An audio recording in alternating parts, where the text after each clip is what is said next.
Yo, yo, yo. What up, peoples? What it do? What the crap? Why did that not come up in chat? Are we having issues? Are we having issues this morning? Let's try this again.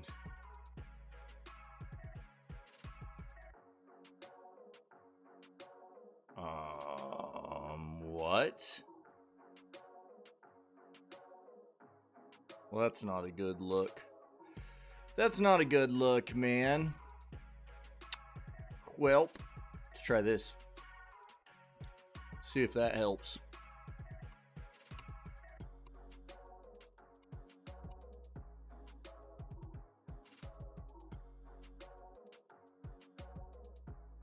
There it is. Okay, we're good. Everything's working. That's fantastic.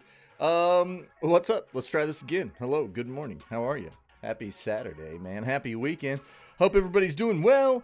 We got video gaming news for this morning, January 13th, and then we're gonna jump into some more Fallout New Vegas.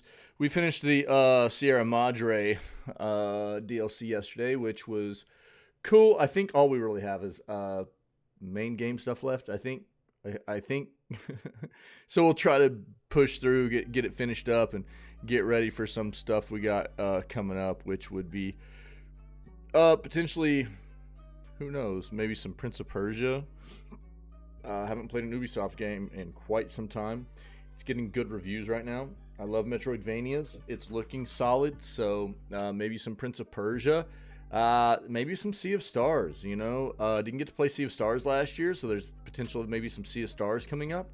We'll see. We'll figure it out, okay? But I hope you guys are doing well, and it should be a good day. It probably won't be as long of a day today as we normally do. I've got some stuff going on this afternoon, and I've got a little bit of work I got to get done too. So, like behind the scenes stuff done for the stream. So, we'll see. We'll try to we'll do as much as we can. We'll still get plenty of gaming in and stuff, but it might be not as quite as long as we normally go, but it'll still be a good chunk. So let's get in here and let's see what we got for the day. Okay, let's do it. Video gaming news time. Let's go.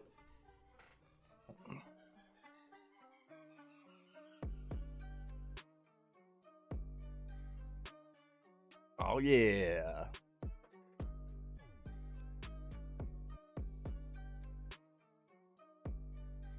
Blizzard is taking a sledgehammer to the way Overwatch 2 is played. What? By letting everyone heal themselves. Interesting. I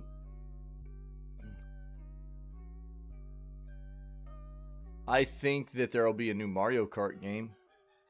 I'm not going to dive into this. This is going to be speculative for the most part.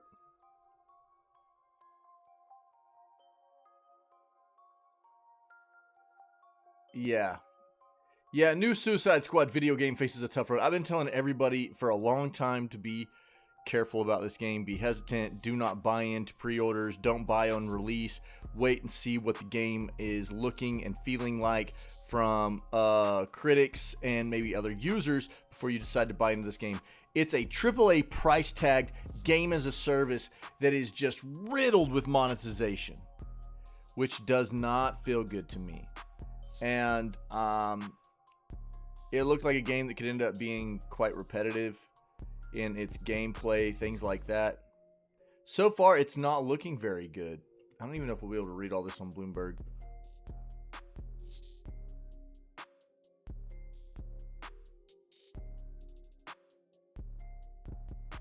I hate that so much.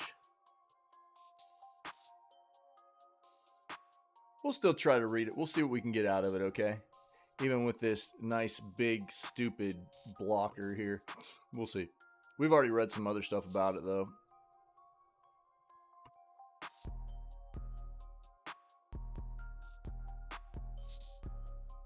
We've talked a lot about this side of things. It sucks. It's unfortunate. Shouldn't happen. But it is a reality. Everything we know about Metroid Prime 4? What?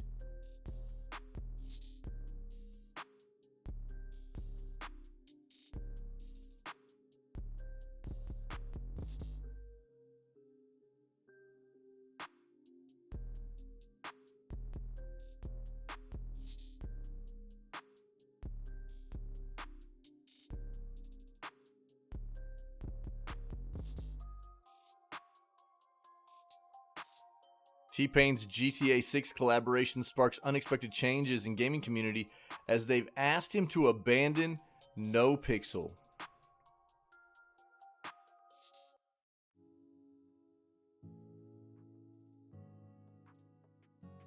Interesting.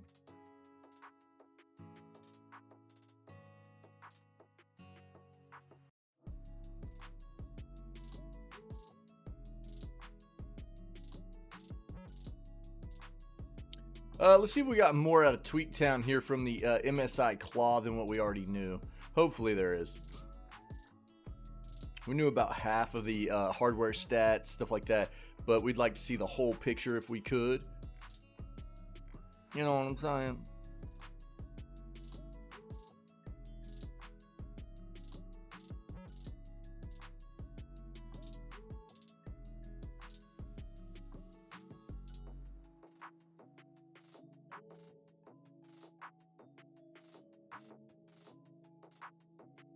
What up, Davey? Yo, you working today, dude?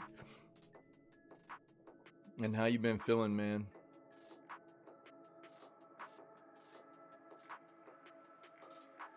Tiny Tina's Wonderland developer Lost Boys Interactive hit with layoffs. Another day of the news. Another day of layoffs.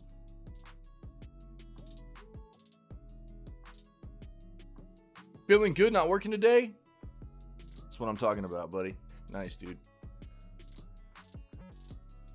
Good deal, good deal. Ubisoft's Project U is entering its next phase of playtesting. Let's take a peek at that.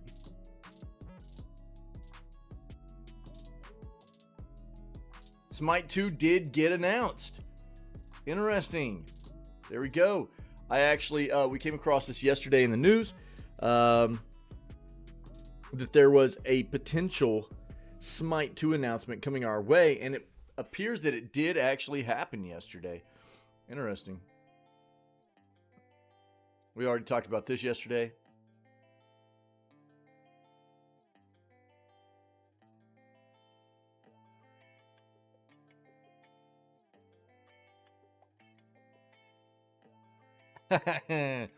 Starfield is about to get its biggest update yet, says Bethesda.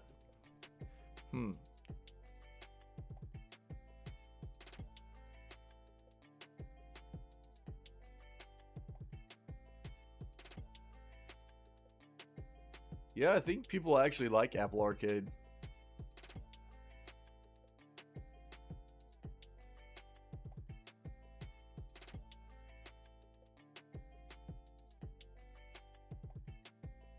What are you going to get up to today, Davey?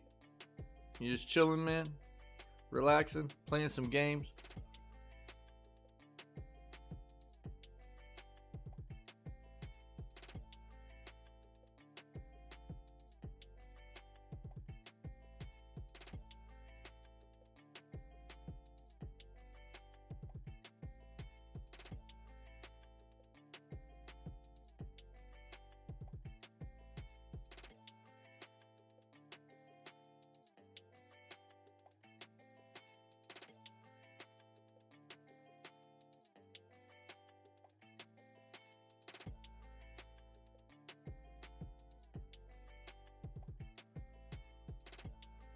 $14 games on the way to PS Plus Extra and Premium next week. Let's take a peek at those.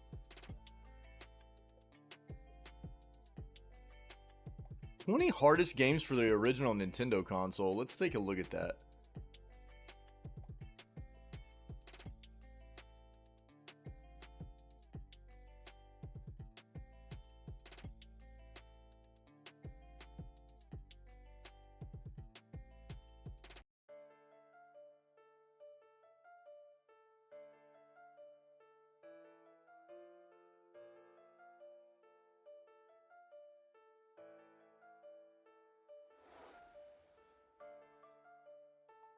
Yeah. Tiny Tina's Wonderlands, Avatar, Mass Effect 2, watch NFL games. Dude, that's a nice packed up day, dude. All right. Nice.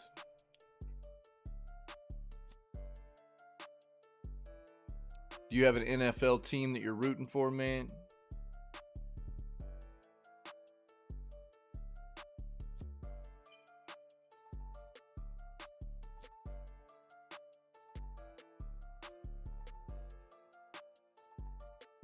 We've talked about this. There's some Yo, contingency. You shake with jam.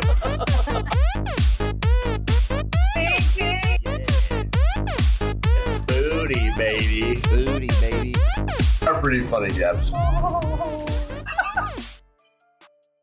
What up, brother?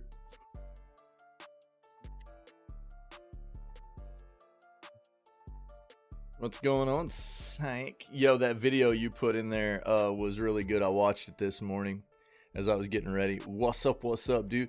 Vikings were eliminated, going for the Lions now. Oh, interesting. Normally, if you're a fan of a team, you know, it's hard to root for another team in the same division because they're normally rivals, you know? Like Vikings, Lions, Bears, Packers, like that. Normally, you don't, you know, a lot of people don't feel that way. A lot of people aren't cool with that. But I understand it. I get it, you know. Yeah, still want somebody from that division to win or whatever, you know. I get that, yeah. What up, dude? What are you up to, buddy? What's going on, man? What it do, bruh? What you up to today, man?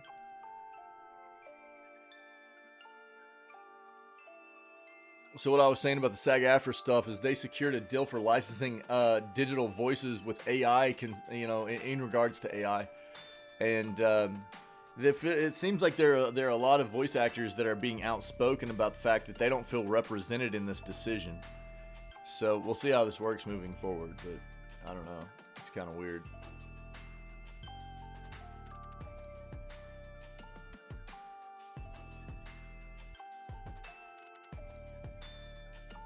Twitch CEO claims the platform is not profitable after the latest round of layoffs.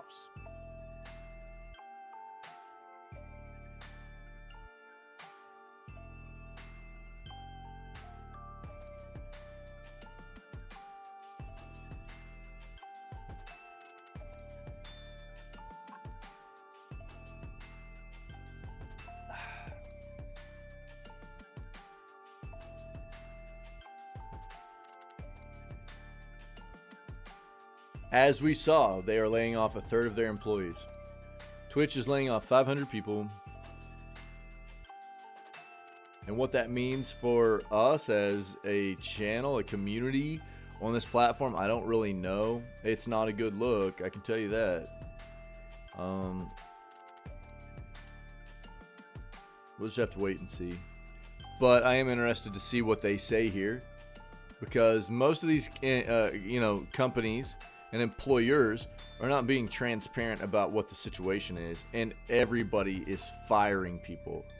Everybody is firing people nonstop. It's insane.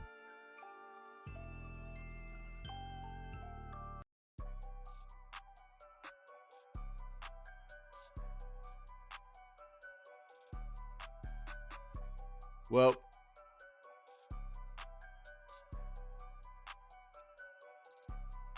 I think you have to look at it as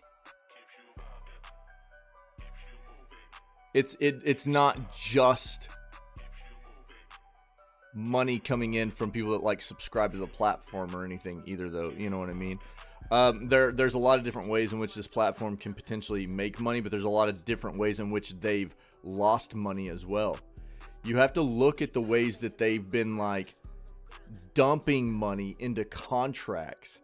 Big, massive, stupid, multi-million-dollar contracts for some of these broadcasters and stuff that haven't paid out, apparently, you know?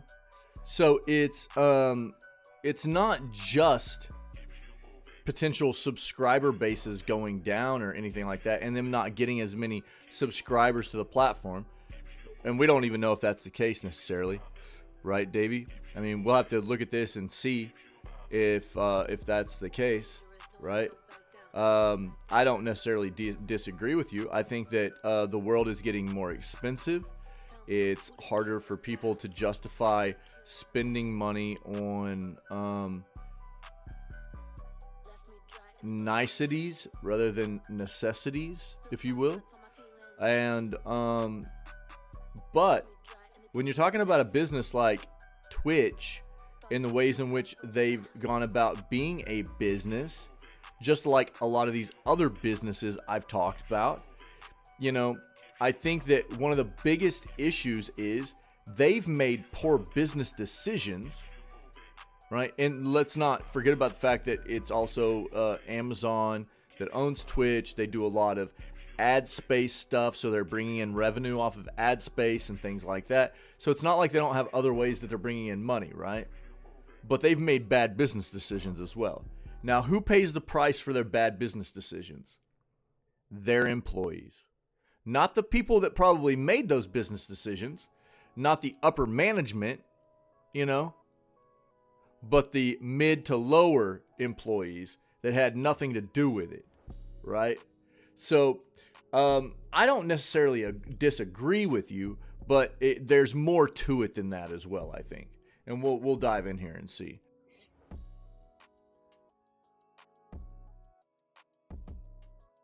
Get your rando emotes. You can win on either Pepe Hands or Dindy Face. Let's go.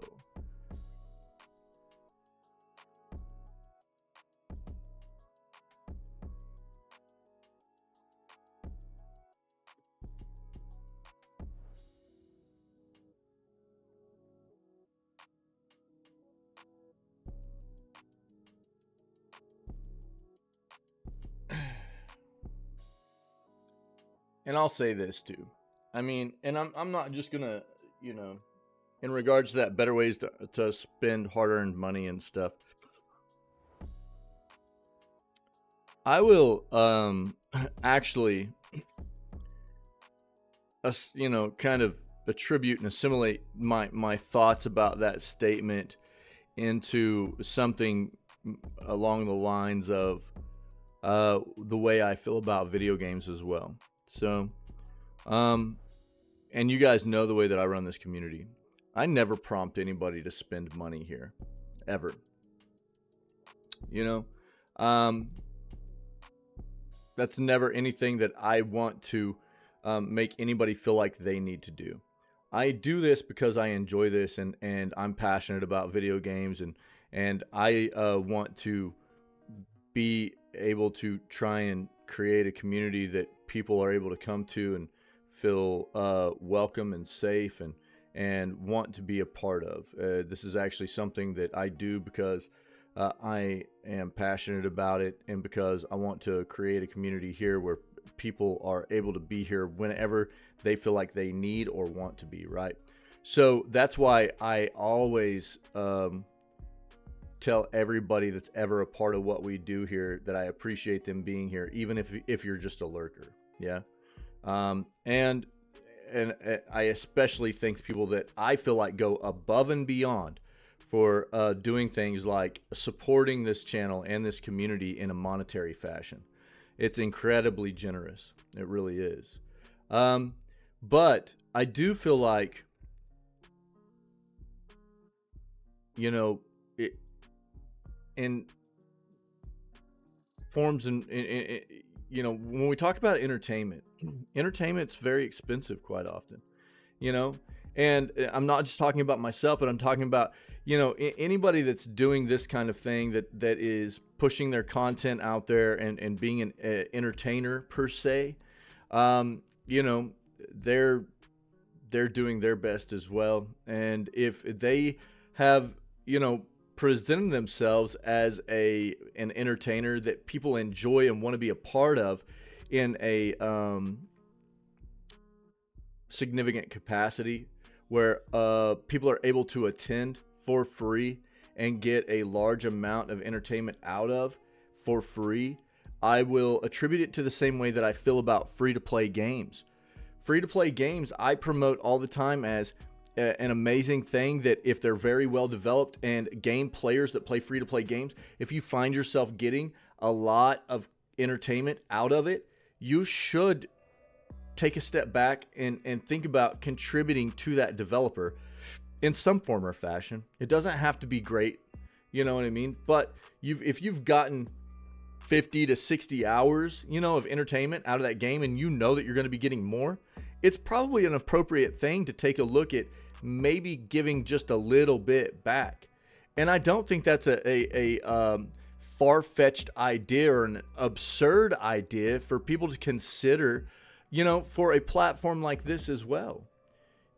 For people that put themselves out there and really, and I'm talking about entertainers, broadcasters, content creators as a whole, especially for individuals that are being entertained on the constant, to just like $5 a month, $5 a month is, for a significant amount of entertainment is not much in the grand scheme of things for a lot of entertainment services anymore, So I think it's one of those things that you have to take into perspective. And again, I'm not one of those people. I'm not one of those people that tries to get people to spend money here. I don't promote that. I want people to feel engaged and a part of this, whether or not you're able to or not. What was the last free-to-play game I played? The last one I played was the finals, and I've only played a few hours of it. What did I play?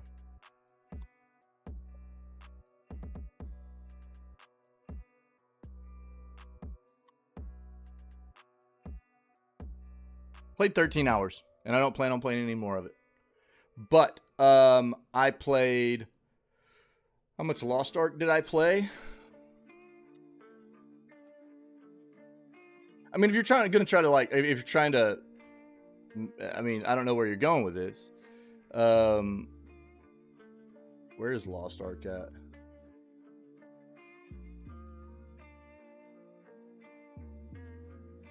So I put 419 hours into Lost Ark, and I bought into the Battle Pass. I paid for some other stuff in this game to try to give back to the developers of this game because I felt like it was very good. I've also, if you want to take a look at something like Rocket League, hold on. I can just do it here. Rocket League's a game I put over 1,700 hours into, and I actually bought this game initially. This was not a free-to-play game. Whenever I got it, I bought this game. It wasn't very expensive, but I've also bought into battle passes about every single season, things like that I've played. I don't really play it that much anymore, but it's one of those sentiments that I do live by. If I play a game and it's one of these types of games that is a low price point to buy into, or it's a free-to-play kind of game that I've enjoyed quite a bit, and I know that I've gotten a good amount of time out of, I think it's appropriate to give back to the developers. I do. I've expressed that sentiment a lot. As opposed to these AAA games where you're paying $70 for 15 to 20 hours of game time. What makes more sense? Giving 15, 20 bucks to a game that you're going to spend 100, 150 hours in, or 70 bucks to a title that you're going to spend 15 or 20 hours in. So yeah, I figured that's where you were going with it, Davey. And yeah, I live by that. I live by that notion. And I think that everybody's situation's different. And I understand that everything's a bit respective.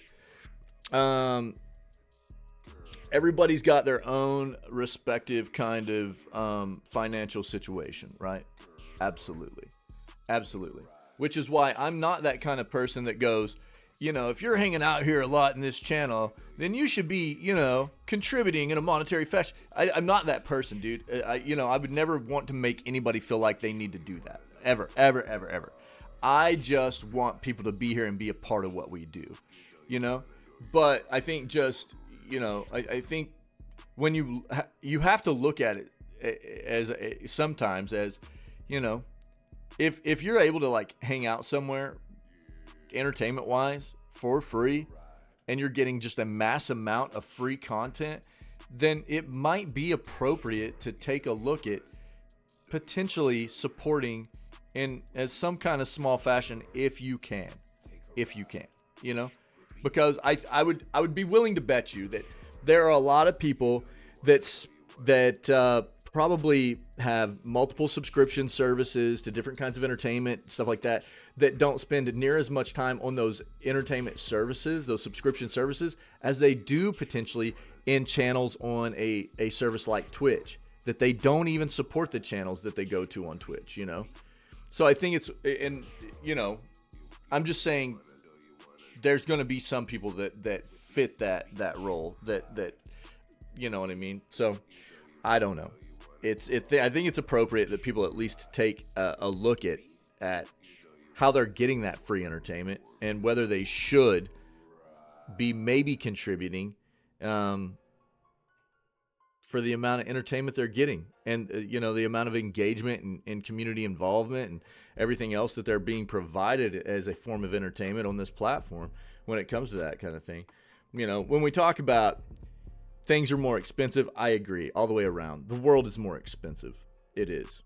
And there's absolutely something to be said for there's a small amount of people that hold most of the money in the world. There's a large amount of people in the world that live paycheck to paycheck, so you can't really afford niceties. You know, you've got to just struggle through making sure that you're affording the necessities, right? I get that. Absolutely. Yeah. I absolutely understand that.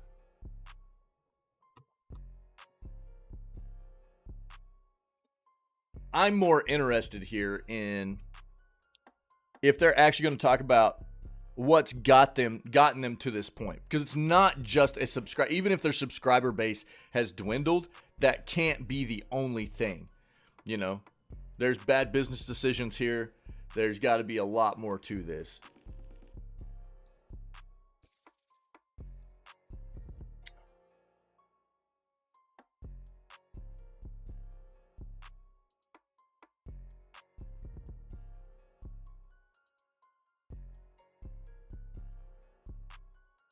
Yeah, we got this up.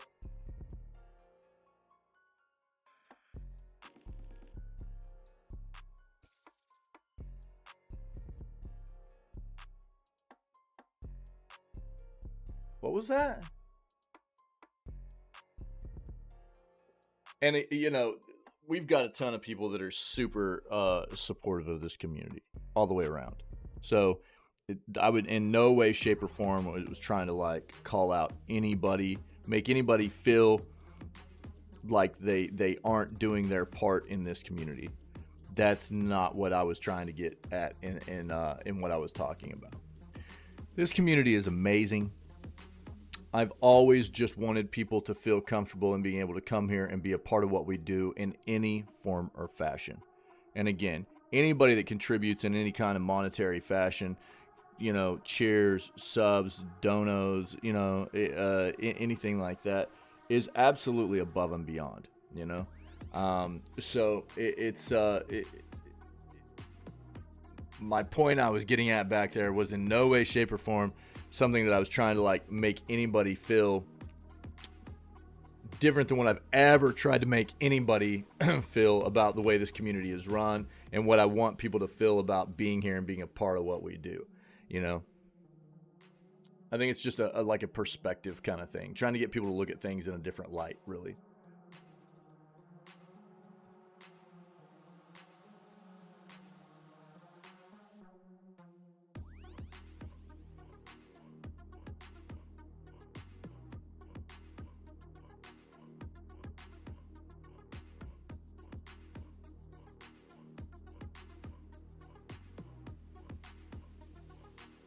Bump, bada, bump, bump, bump, biddy, bump, bump.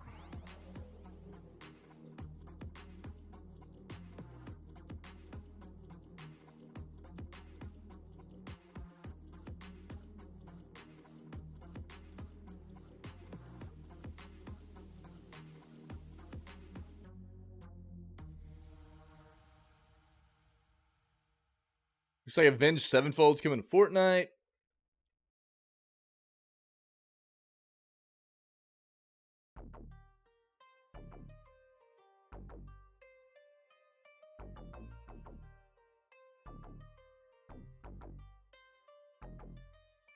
$50+ games coming to Xbox Game Pass. Let's take a look at that.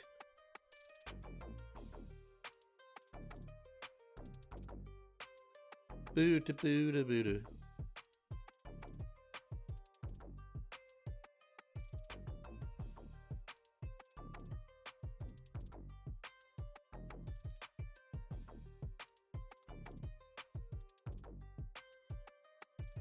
Yeah, Capcom is going overboard on its bizarre anti-modding. Yeah, this is kind of wild. We saw this Soup brought this to our attention the other day. This is kind of nuts, man.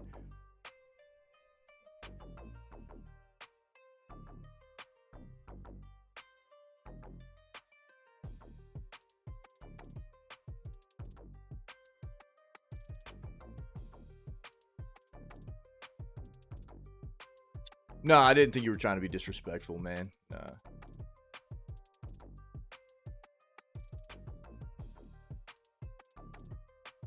I think he bounced anyways. Maybe he didn't like that sentiment, I guess. Davey, if you're still here. Yeah, I didn't think you were trying to be disrespectful. I just, yeah.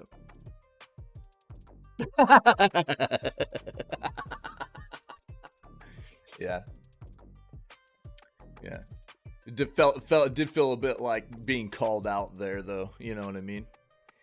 It did feel a bit being like called, but that's fine. I mean, you know, I didn't have any problem bringing that those games up, talking about some of that stuff and backing myself up. That's fine. You should be able to do that. You know, I feel strongly about that. If you're going to be promoting something or expressing sentiments about something, and you know, then you should expect to have people try to call you out on it, and you should be able to back yourself up on that. I think, you know, so yeah. I mean, I saw where it was going. I think that's all it was. I saw where it was going. I don't feel disrespected by it. I just kind of saw where it was going. I feel like I think what it was Davey's been around here long enough that I assumed Davey, you know, knew, you know, I'm pretty true to what I say, and I'm not gonna like say something like that and not be able to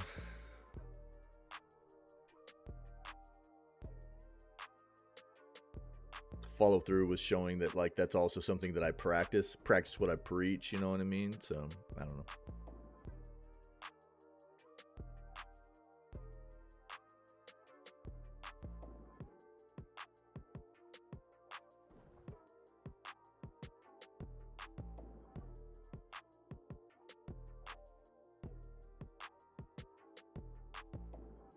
That's funny, Syke.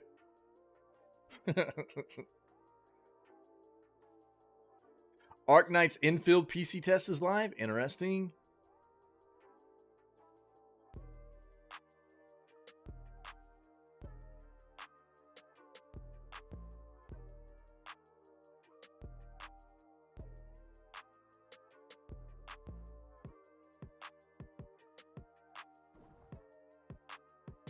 All right, let's see with this, man. Let's see what we got.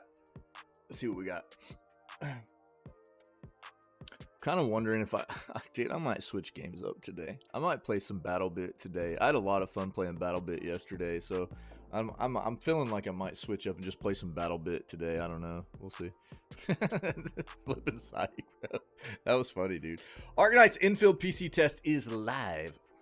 Let's see what we got, dude.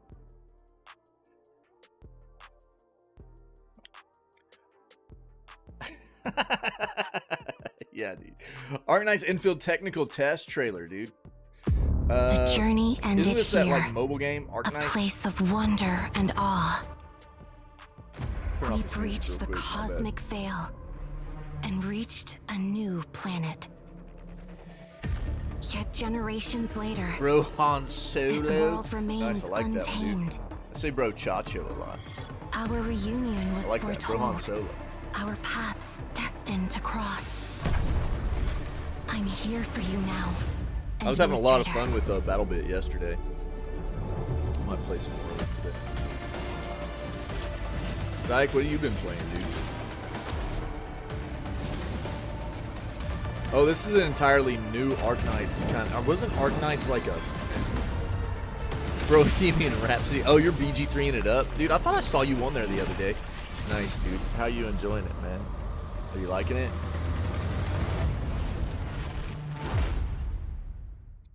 Yeah. Okay, so this is an all-new spin-off for Arknights.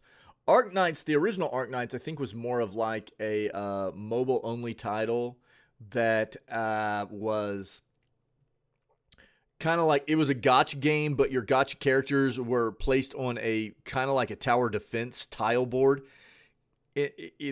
And so it was that kind of setup, but nothing nearly like this.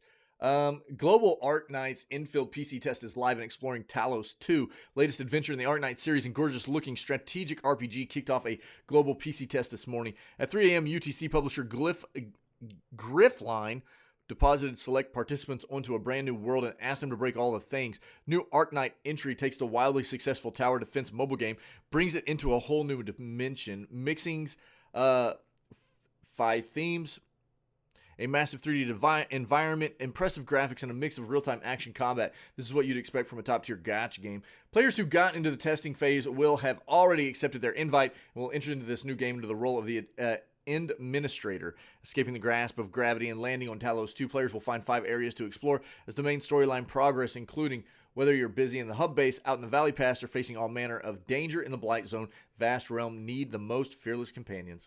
Like any good gacha, there are plenty of heroes to choose from, and a range of characters can either be unlocked in the game or spending currency during this phase of testing. The Administrator, Perlica, Chen Kuan Yu, Wolfguard, Ember Jahi, Aviwina, Angelina, and Fjall are all available to unlock. Of course, they feature the same sort of inspired character design you'd expect from any otaku leaning adventure. Excuse me. Some cyberpunk imagery, lots of big explosions, massive alien world to explore. Likely worth a look if you're into gacha type games like this. Arknights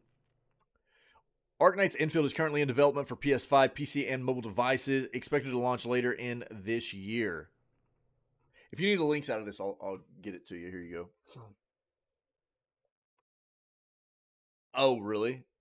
Oh, okay, nice, dude, nice. Yeah. Yo, that Discord post was hilarious, bro. Yeah, that was really good. I liked it. Loving it. Taking my time to clear out zones. Sick, dude. Yeah, that's the way it should be. Yeah, that's the way it should be. I think it's definitely one of those games that I mean, you know, once you know more about the game, I think, and if you're like playing it a second, third time, like you're, you know, multiples of times or whatever, and you want to kind of push through because you've already experienced most of what the game has to offer, then that's cool. But as a first playthrough, I think everybody should really soak in what that game has to offer, you know. Oh, playthrough with my friend, he isn't taking too much time clearing zones. Ugh. Is that like your first playthrough, the one you started with your friend? Is that their first playthrough? Your friends?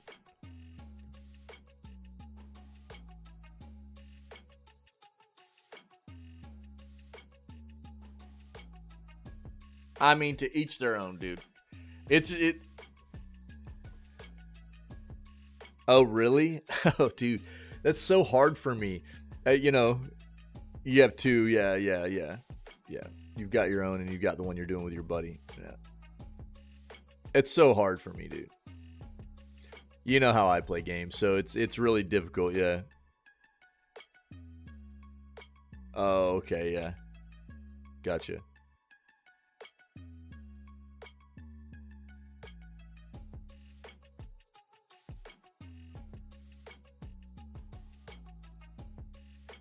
Oh, really? Yeah. Yeah. I mean, how many hours? I think Pinky and I ended up close to 200 on our playthrough.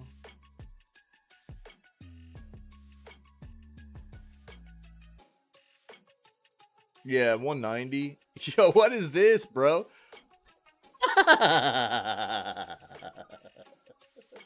What is that, dog? Bro, Psych is in game right now and has an eggplant as his living avatar.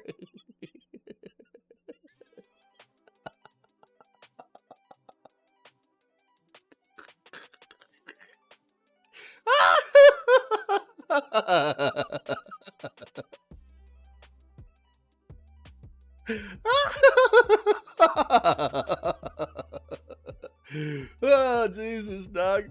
That's flipping funny, dude. Oh my God, dude.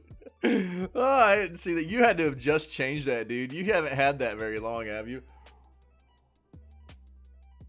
Bro, that's funny, dude. That caught me off guard, dude. He's semi-RPing like me. Oh, okay, yeah. I had it last week. Yeah, I was here to say, I haven't seen that before, bro. That's flipping funny, dude. Yeah. Right on. Yeah. What's funny is like as long as Baldur's Gate 3 felt like it took, being 190 hours. I was just talking about the Pillars playthroughs for us. Each were over 300 hours, dude. Single playthrough. That's kind of wild, man. The good old days, I know, dude. Yeah. September 10th, last played Pillars 1, September 10th of 2021, dude. That was like half a year into streaming, not even, dude. Yeah. That was one of the first games we played, man. And we put 300 hours into that bad boy. Almost 310. And then Pillars of Eternity 2 was last played in December 12th of 2021. We did those back to back, dude? We did those games back to back?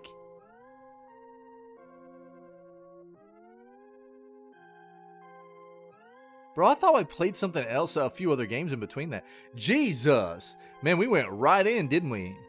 God dang, dude. That's 640 hours of gameplay, dude. God, between these two games when we played them back to back. God dang. That's crazy. Yo, both these games are bangers, though. I love these games. I think if you took, like, the best things about the Pillars games and mixed them with the best things about Baldur's Gate, you would have just an absolutely mind-blowing CRPG, dude. I think it would be incredibly phenomenal, dude. Just wild. We can always hope, right? We can always hope. Let's get back in here. Everything we know about Metroid Prime 4. The first Metroid title was released back in '86 with many additional titles and remakes to follow after it. While we have seen a few remakes in the past years, it has been quite some time since we have seen a brand new Metroid title. Luckily, Nintendo has been hard at work developing Metroid Prime 4. A brief history of the series. First Metroid, yeah, we know. I still want to play Metroid Prime Remastered, which was released last year. No definite release date for Metroid Prime 4 right now. The game was announced back in 2017, which means fans have already waited 7 years for the game to drop. Good news is that Nintendo does not release a game until it's fully ready, putting the most amount of time possible into making sure each title they put out is perfect. We saw this with Breath of the Wild, which was pushed back years from its initial release. Game ended up going to win Game of the Year, making it one of the greatest video games ever released. Yeah.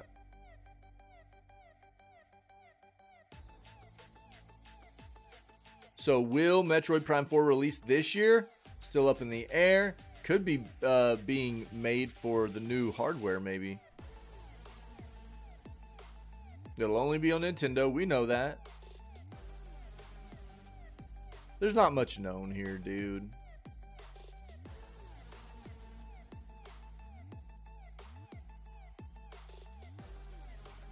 It will be first person, as Metroid Prime games are. Yeah, there's not a lot to take out of this, man. If you want to look at more, I mean, I skimmed a lot of this because a lot of it's stuff we already knew. There's not a lot to take away. A lot of speculation and stuff. MSI has a gaming handheld too. We checked out the MSI Claw that was unveiled at CES 2024 over the past week. Let's see what we got. It does look a lot like the Asus ROG Ally. It looks a lot like the Asus ROG Ally, actually. While we were at CS in Las Vegas, MSI showed off a new product in their product stack, a gaming handheld device dubbed the Claw.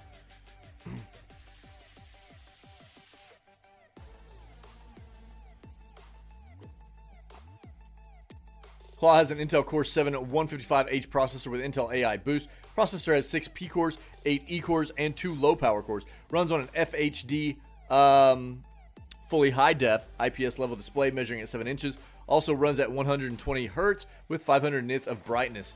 Graphics are handled by an Intel Arc GPU, which is it's all Intel, which is a bit different here for the MSI handheld. Most other handhelds are running on AMD, so it's a little bit different. But it's got, they're saying 16 to potentially 32 gigs of RAM, a 53 watt an hour battery, woo, which most handhelds have 50 watt an hour battery now, so that's not much bigger. Ergonomic design of the Claw allows it to be comfortable in the user's hand for hours thanks to the weight and grip. MSI has thousands of samples of data collected from around the world. The Claw is ergonomically tailored for comfort and precision, designed to fit the natural contours of your grip, provides an intuitive gaming experience for hands of all sizes. Software is custom tailored for ease of use via MSI's Center M, which allows the custom cooling to be cooled and controlled. Airflow is directed with a thermal design that redirects the airflow to cool the internals, thus keeping all the components cool so you can game longer. RGB even has a place with the Claw. Having RGB rings around the joysticks and accent lighting on the right side buttons can be tailored to have the lighting dance to your liking. The Claw has Wi-Fi 7 for connectivity. Nice, dude. Wi-Fi 7. Offering up to 5.8 gigabits per second throughput on 5 and 6 gigahertz channels. And other connection options include Thunderbolt 4 port for large transfers.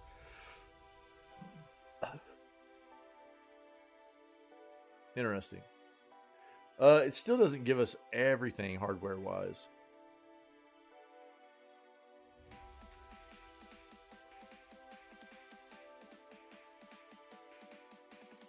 But that's most of it. Well, we're going to have to see exactly how many models they come out with, too, whenever this hits retail. Yeah. But we're going to get more of these as well. I mean, this is the jam. You know, a lot of these big renowned hardware manufacturers are coming out with handhelds, you know. Ever since the Switch showed everybody this could be done very, very well on modern-esque. I mean, the Switch was 7 years ago now. And since then, 2 years ago, we got, you know, the Steam Deck. And since then, we've had Lenovo Legion Go. We've had Asus ROG Ally. We've had a plethora of others. And now the Claw from MSI. There will be more, you know. So we'll see what comes. I think the nice thing is that, again, my thought and viewpoint on all of these, most of these handhelds outside of the Switch, you know, they're really PC. Everything's PC. And I think it's a nice segue for people for PC to PC game on something that's a little more plug and play and streamlined for them to get into PC gaming than what they've had in the past necessarily. It plays that dual role well like the Switch does, things like that. There's different models at different price points to fit different people's needs and budgets and things, and I think that's a very good thing. Really loving the game so far. 2 to 3 quality of life things I want fixed in the game. Companions follow you, avoid traps, you spotted or jumping gaps can be oh dude, it's terrible. Dude, I talked a lot about that. It's so gross. It's terrible.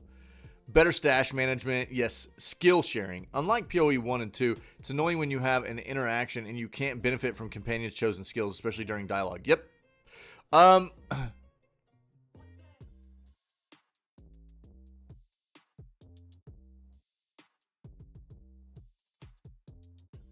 There are some.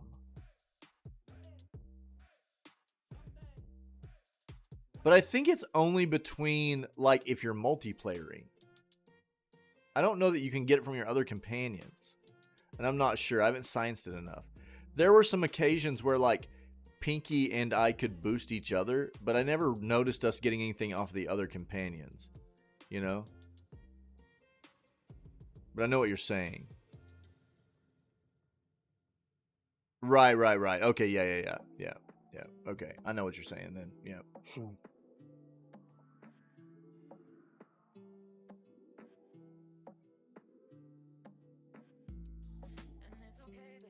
Yeah, some bugs and stuff.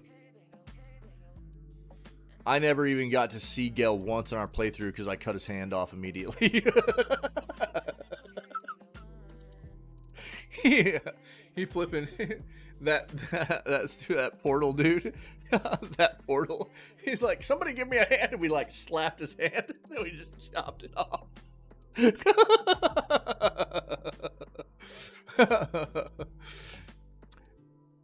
Yeah, I would like to see better spell management too. You know, I would like to see some kind of auto spell management, you know?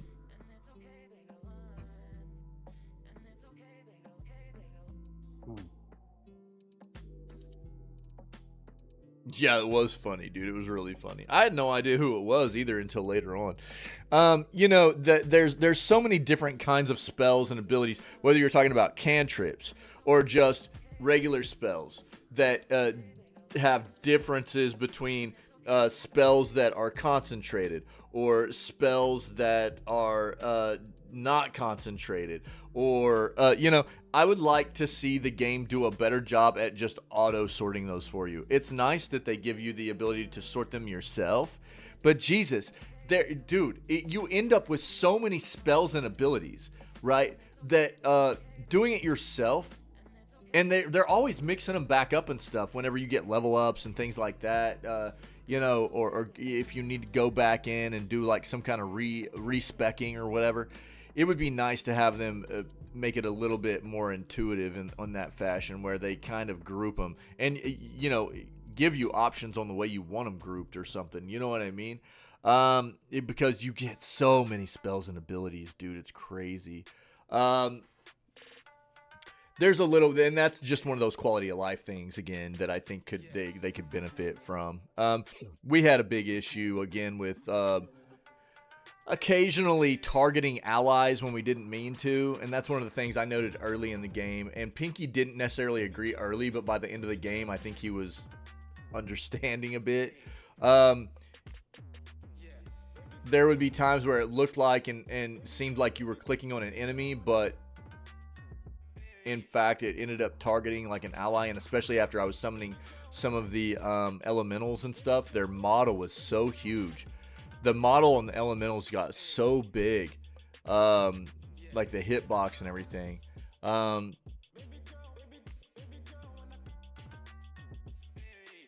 Right, yeah, there you go, dude. Yeah, that I was saying, you know, give some kind of option for the player that, like, you know, either an option where it prompts you anytime you're about to target your own allies with an attack, so that it comes up and says, yo, you're about to target your ally, are you sure you want to do this?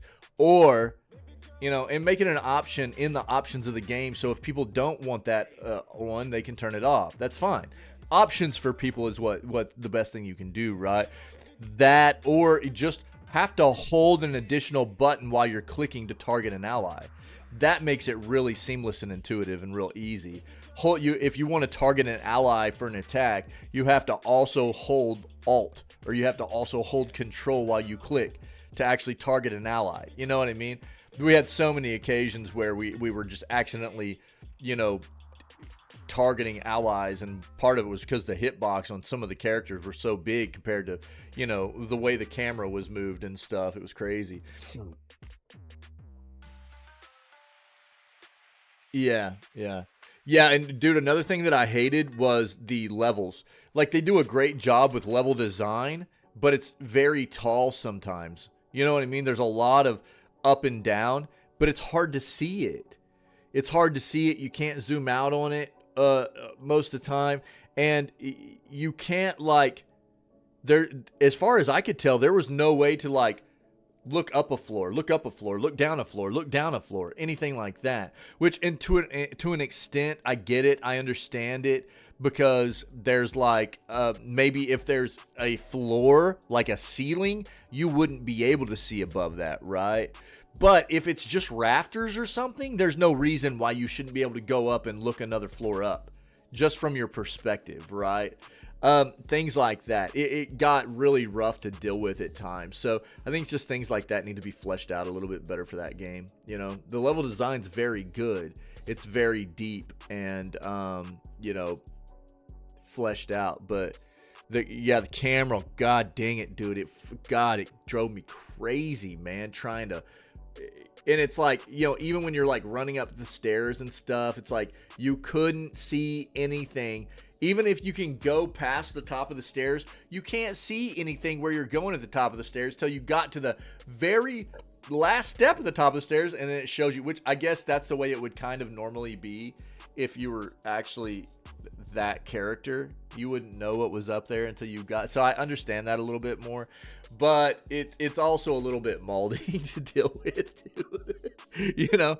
And there are so many occasions where it, you know, there is nothing but rafters or whatever, and you still can't look up another floor or section or whatever, and it was terribly molding sometimes. Yeah.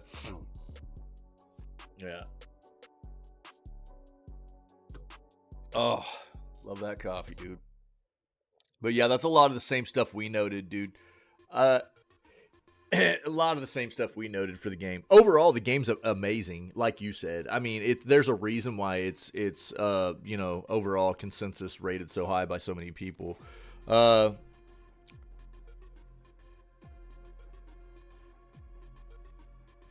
Can't look up, right? Exactly, dude. Yeah. Yeah, it's like, well, it looks like we'll just have to deal with the repercussions of not being able to look at what the character's telling us about, you know? Yeah, feels good, dude. Tiny Tina's Wonderland developer Lost Boys Interactive hit with layoffs. Another studio has been hit with layoffs in the first month of 2024 as Tiny Tina's Wonderland's developer Lost Boys Interactive has seen its workforce reduced. The layoffs were first reported by Aftermath, who noticed people making posts on LinkedIn related to the matter. Jared Pace, a producer at the studio, posted the following: "It seems a sizable portion of Lost Boys Interactive was laid off today, including myself. Still trying to understand the scope of it all, but sadly, this is a song and dance we're all familiar with." Jeez, dude, it was an absolutely fantastic time, full of challenges and beautiful friendships. Former art director Spicer, what a cool name, Spicer McElroy. Dude, what a name. Spicer McElroy said, "If you see anyone from Lost Boys looking for work, grab them immediately. They are the most amazing group of artists I've ever worked with." Insider Gaming has reached out to Embracer, Gearbox, and Lost Boys for comment on the layoffs. So far, no response has been received. Lost Boys is a subsidiary of Gearbox, which is owned by Embracer. And Embracer has been shopping Gearbox around. Studio had employed nearly 400 people prior to the layoffs.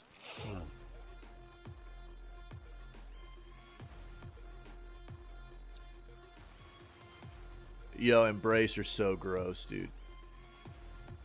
I would love to see Gearbox go to a different owner, somebody decent.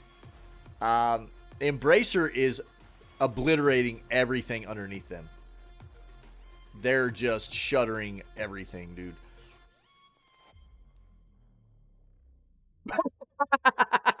Maybe the worm caused severe whiplash. Can't look up yet. My friend I played it with called me from the top of a mountain after I asked him what to play.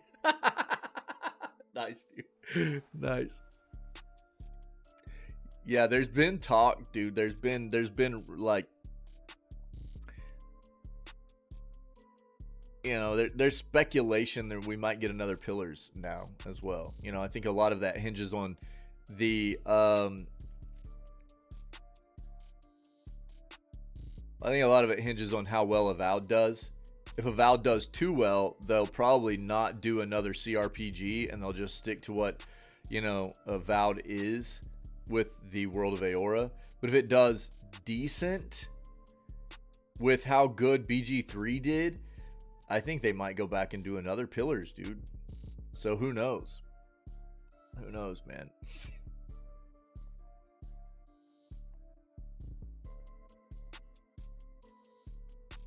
I'd be so down for that. But Larian killed it, dude. Larian did it the right way, too.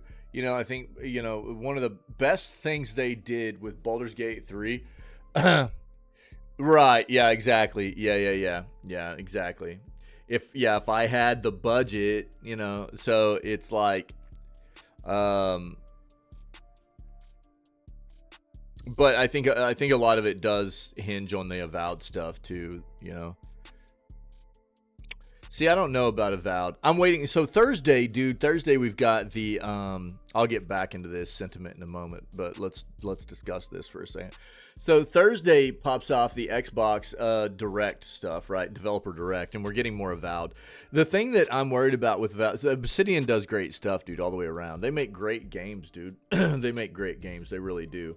But I'm a bit turned off by the fact of what, like, you know, I think with how deep the Pillars games were, and then knowing we were getting like a first-person version of a Pillars-esque games because it was set in Aora, the world of Pillars and everything, I was expecting it to be more than what I'm hearing right now. You know, it sounds like we're being very limited as far as like character creation and stuff like that for the races you can be, and that's not something that I expected to get out of, you know, the world of Pillars.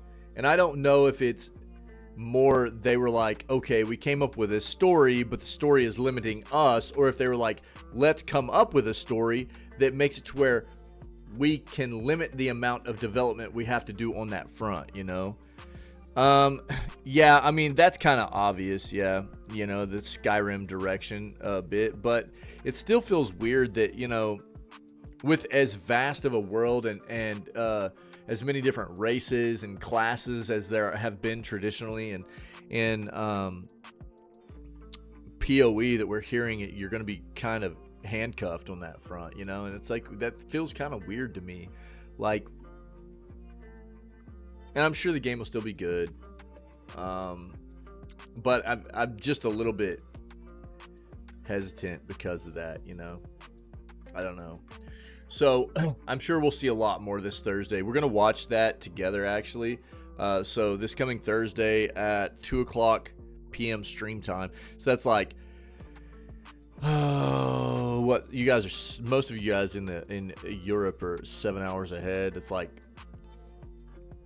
9 o'clock or 2100 hours, I think, for you guys is whenever the Developer Direct kicks off. So that's what time we're watching it here in the channel. So we'll see. I mean, I'm just, I guess if it ends up being like badass, then, you know, I'm definitely not going to be disappointed, but I'm setting myself up, I guess, to be not disappointed by it from what I've already heard. I think that's more what it is for me. With what, you know, how big of a fan I am of the Pillar stuff and what I was expecting the game to be being built out of that universe and what I've heard so far now, I'm a bit just, and I guess more bracing for trying to not be disappointed, you know? So we'll see. But we should get a lot more information this Thursday. This feels bad. Dude, this Gearbox stuff, you know, anybody under Embracer should be just so flippin' worried right now. It's a brutal look. Embracer has just been obliterating about any studio underneath them. A lot of it has stemmed from them having a fallout of a business venture they were trying to get set up with Savvy Games Group, which is literally just the Saudi Arabian regime. Savvy Games Group is their company they use to invest money into gaming rather than oil, and it fell through. It was a $2 billion deal, and at some point towards the end of negotiations, Savvy Games Group pulled out. Embracer had put apparently most of their eggs in that basket, and everything under Embracer has been paying the price ever since. So many studios have been shut down, so many people have been laid off, and they've been shopping Gearbox around for a while, which is one of their more notable studios for making things like Borderlands, right? And Lost Boys is a subsidiary that obviously helped them work on things like Tiny Tina's Wonderland, which is one of their Borderlands spin-offs. Yeah, and it feels like nobody's safe, dude. Nobody's safe. Embracer's just crushing everything underneath them. It's such a terrible look. I would love to see Gearbox get out from underneath Embracer. I'd like to see a better studio own them, and we'll see what happens. But this is just another day of having to talk about more layoffs, and it feels really bad. I guess on that front, we should go ahead and move into this. Probably an appropriate segue here. We already discussed this a little bit.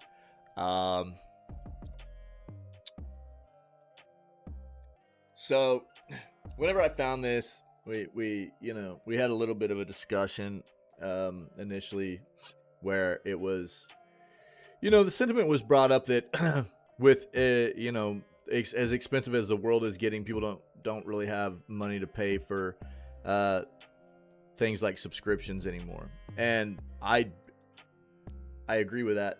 I think the world is getting stupid expensive. I think it's a we quite often, it seems like anymore, we're moving closer and closer into this like dystopian, nightmarish future of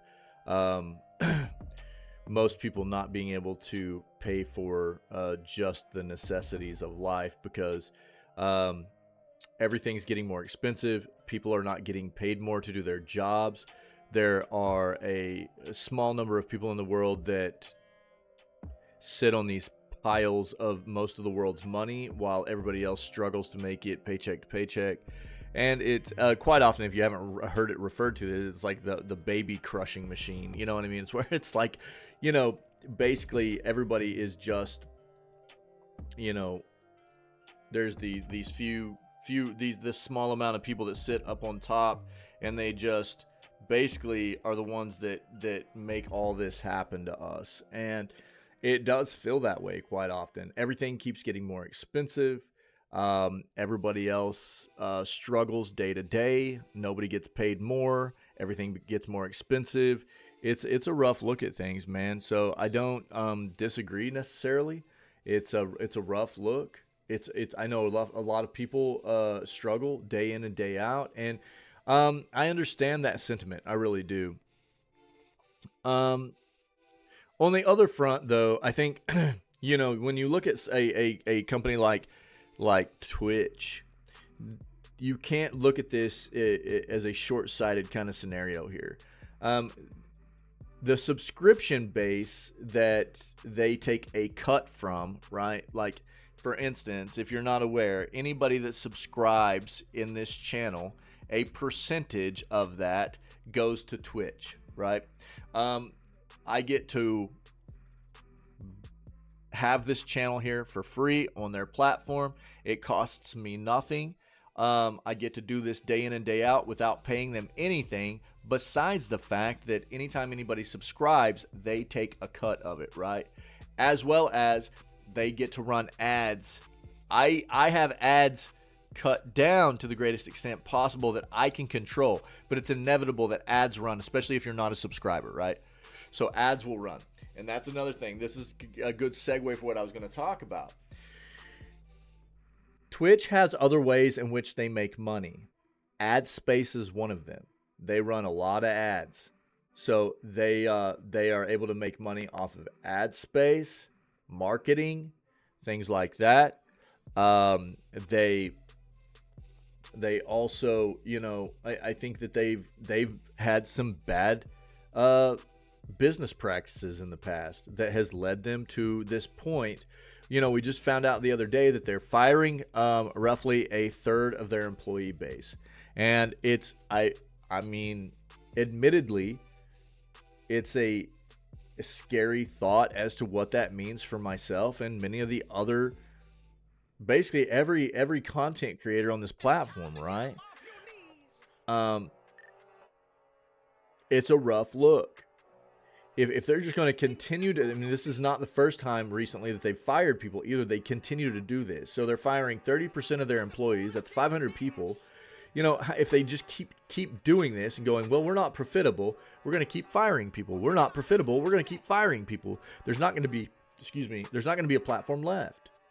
So I've already worked on trying to make sure we have a backup plan for our community to transfer over to another platform if, you know, that ends up being the thing we need to do.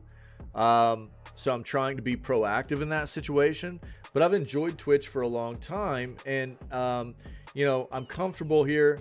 It doesn't mean that you know, we won't need to switch over or something, but it feels bad to watch this platform degrade the way it feels like it has.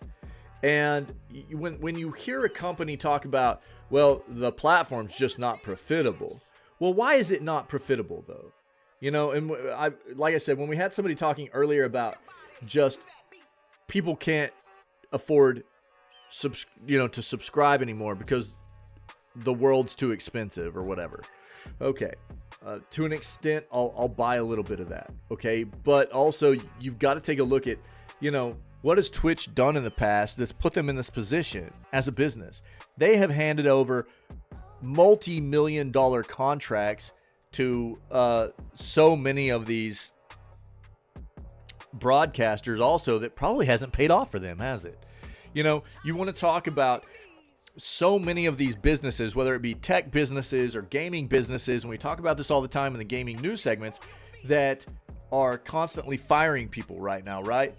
But they don't give you any insight as to what's led them to these predicaments. And a lot of it, I feel like, has to be mismanagement, bad business practices, bad investments, you name it. But they don't talk about that, do they? They just go, oh, well, we're not profitable right now. And what's their immediate action? Fire people. They fire mid-level to low-level employees, right? And the people that made those bad investments and made those bad business decisions are normally higher-level employees who still get to sit there and pull in their big fat paychecks. But they don't talk about this kind of stuff, right? So I think it's a bit short-sighted to go, well, they're not profitable anymore because maybe not as many people are able to subscribe. I don't think that's the majority of what the problem is here, okay? I think a big part of the problem is that most of these businesses have gotten themselves into bad predicaments and bad situations with bad business decisions. Some of it probably has to do with maybe a lack of subscriber base from what they had previously, but we would need those numbers to see, right? And they never give us that information. So let's read this and then we can have a discussion about this as well. Twitch CEO claims the platform is not profitable after the latest round of layoffs. Dan Clancy, CEO of Twitch, justifies the 500 people layoff with a simple reason. According to him, the current platform is not profitable. But why, dude? The start of 2024 is not going well for the video gaming industry, which continues to be in a maelstrom of layoffs. Streaming platform Twitch was recently hit with a round of mass layoffs that affected about 500 employees, or about a third of the company, like I just said. According to Bloomberg estimates, a few days later, Twitch CEO Dan Clancy publicly commented on the situation. For the executive, it's a simple matter. We are not profitable. But why? On Thursday, January 11th, Dan Clancy went live on Twitch's Twitch account to shed some light on the layoffs of a third of the company's staff earlier this year. He was blunt. We aren't profitable at this point. Amazon has been very supportive of Twitch, and a big part of being sustainable over time is ensuring that we don't lose money. Even after dominating the live stream industry, Twitch is still not profitable, confirmed by their CEO. We aren't profitable at this point. Amazon has been extremely supportive of Twitch. Clancy also blames the layoffs on the platform being bigger than we needed it to be, referring to the boom in numbers during the global pandemic. With movement restrictions and home confinement, many more people than usual started watching Twitch, leading to a huge growth of the live streaming site. However, those numbers began to decline as the lockdown ended in many countries. In terms of making decisions, we were bigger than we needed to be in terms of the size we needed to be to service your needs. And it's critical that Twitch is here not just today, not just tomorrow, but 50 years from now, 100 years from now. The company executive said regarding the latter statement, Clancy compared Twitch's situation to that of a large technology company, citing that this is not unique to Twitch. In fact, it's quite common for tech companies to size their organization, thinking about where they might need to be in 3 to 4 years. Referring to this overgrowth, he commented. Twitch was founded in 2011 and is owned by Amazon, Jeff Bezos' company. The purchase was made in 2014 for $1 billion. Twitch is a live broadcasting platform mainly focused on video games, although in principle it can broadcast other content such as talks or music as long as it complies with standards of decency. Nevertheless, the site has not been free of controversy regarding the content shown by some of its users, such as semi-nudity or gambling content. The platform's biggest content creators have turned their broadcast into a way of life. Twitch allows them to make money from user subscriptions and donations of bits, the platform's virtual currency. A large number of content creators being paid different amounts month after month could also be one of the reasons why the site's balance sheet is negative.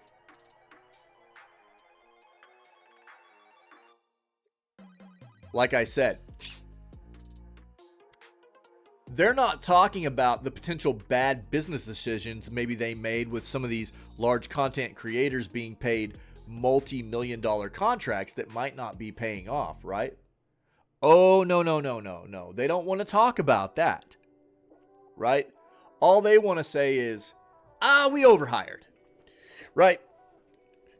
But this is the way of all of these businesses. None of them want to be actually transparent. They want to glaze over what the real problem is with something default and basic and just act like this was maybe a minor issue of just a little bit of some overhire during the pandemic. And look, I've said this. I'll give some of these companies a little bit of leeway. Okay? During the pandemic, gaming got massive. You know what I mean? Hardware side of gaming was brutal. It was restricted significantly because we couldn't produce enough hardware, right? They're just the pandemic was really bad for being able to produce hardware, right? Factories were shut down, things like that. Supply couldn't meet demand. But as far as software was concerned and just getting people into gaming universes, it was booming. And so I agree. There was probably some overhire done. I without a doubt there was some overhire done. But do you think there was enough overhire done to justify how many layoffs have been seen over the past year plus? I don't think so. I think a lot of it comes down to bad business management, bad investments, and the people that pay the price are the lower people on the totem pole in these companies. And until we get clarity and transparency from these companies on what exactly led to this, which we won't get, right? We don't get it. There's a reason why we don't get it. They don't want to tell us the truth. They don't want to cop up to being wrong. It makes them look bad when they go, we're firing a bunch of employees because upper management messed up, right? That's why we don't get transparency.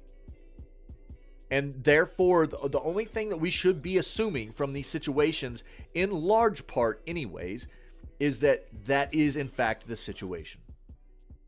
These companies have screwed up in a lot of bad business decisions. It has resulted in them being in the negative or, their numbers looking very, very poor, and their immediate action is to fire people. It's terrible. And I think that's exactly what is happening here with Twitch as well. So, I don't know. We'll see what happens moving forward. I don't think it's a good look. It's concerning for me as an individual that does stream on Twitch too. And it's concerning for me in our community and what it means for us moving forward. But I have been proactive. I've got us situated to be able to transfer over to something else if we need to. I don't want to, but it might be an inevitability too. We'll just have to see how it goes.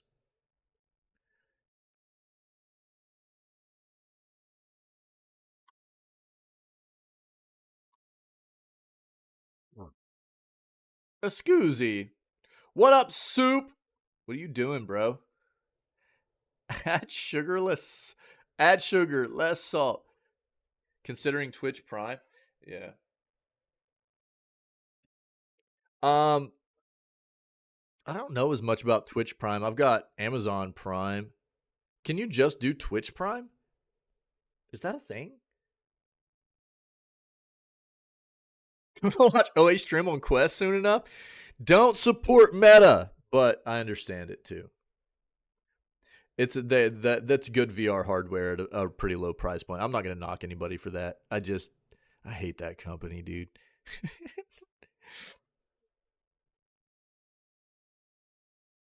Yeah, I think you can do about anything on the Quest, man. You can tune in anyway. I know we've had other community members that have tuned in and watched on their Quest headsets and stuff like that. Yeah, dude. Yeah, and Kick is probably where we would go, dude, honestly. Yeah. There's not a lot of other options, you know. If we weren't going to be on Twitch, then it would need to be Kick or it would need to be streaming on YouTube, and I don't think streaming on YouTube is the play, dude. We would probably have to go to Kick, more than likely. Neither one of them really feel like great options to me, but the YouTube streaming stuff, I don't think that's where it's at, dude.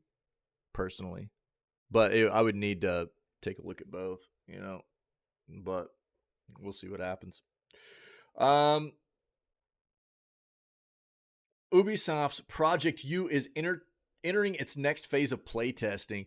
Ubisoft's co-op shooter Project U will be entering its next phase of playtesting in February, Insider Gaming has learned. Several sources have provided Insider Gaming with emails from the publisher that were sent out earlier today, revealing that the game will have a PC-only closed test from February 1st through the 6th. The emails mark the next phase for Project U's playtesting, which has already been ongoing these past couple of months with a more tight-knit group of playtesters. It's understood that the team now feels confident, though enough to expand its pool of testers as development continues. We're thrilled to invite you to the test to gather your feedback in order to improve the game experience and steer production in the right direction. The invite email reads, recent gameplay footage sent to Insider Gaming under the condition the source remains anonymous and the footage doesn't go public shows up to 10 teams of 4 battling it out in PvE combat. 40 players total. That's math, guys. Yeah. 10 teams of 4. 10 times 4 equals 40. That's math. That's mathings. The game's plot revolves around an invasion from the machines, who have one goal: to machine form all live. Players play as the Immune, who are hero characters that seemingly can't be machine formed.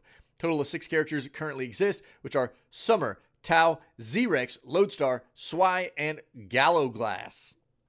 The current game loop of the game is to fight your way to the center of the map with 2 walls standing in the player's way. Understood the outer wall's gates will open after around 15 to 20 minutes, and the inner wall's gates open after around 25 to 30 minutes. Each wall has progressively harder enemies, with teams of players being able to sync up and fight together as they move closer to the middle. Woo! Sorry. Once players reach the middle, they'll have to work together to defeat the Pyragard, which is a giant pyramid-like boss that has many different weapons and machines. Originally, Project U was internally called Project Pathfinder, as the game loop involved pathfinding your way to the middle of the map. Despite only playing with 2 people so far who've played the game recently, the reception was positive, so it'll be interesting to see what comes of the next playtest. You can sign up here. Shows the recommended and minimum requirements hardware-wise. Project U. Let's look this up. I'll link this first. There you go.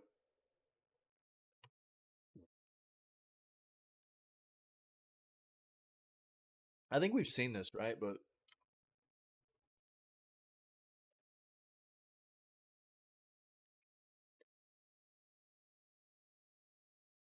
seven months ago.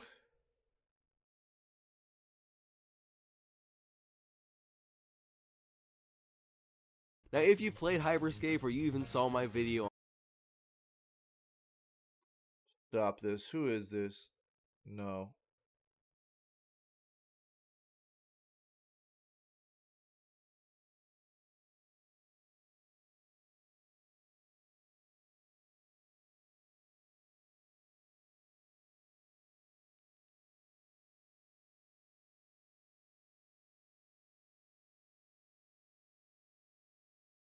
Apparently they don't want to show us this game. Interesting. I don't want to watch this through these sites. I want to see go to Ubisoft.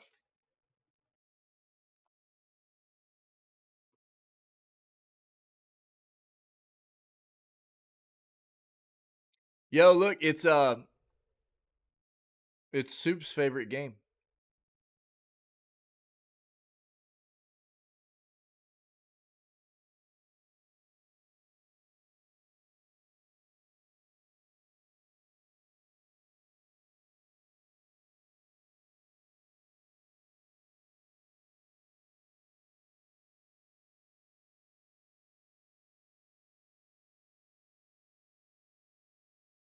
Do they actually have it in here?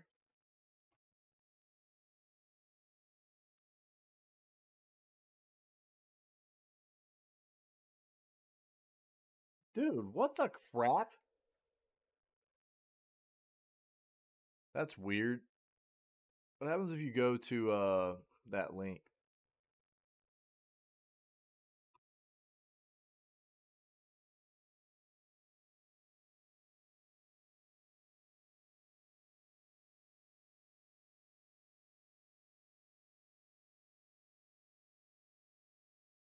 They don't even show any video of it or anything. That's kind of weird. But I don't know. I guess if you want to jump in here and give it a shot. Thought we had seen some stuff about this before, but anyways, moving on.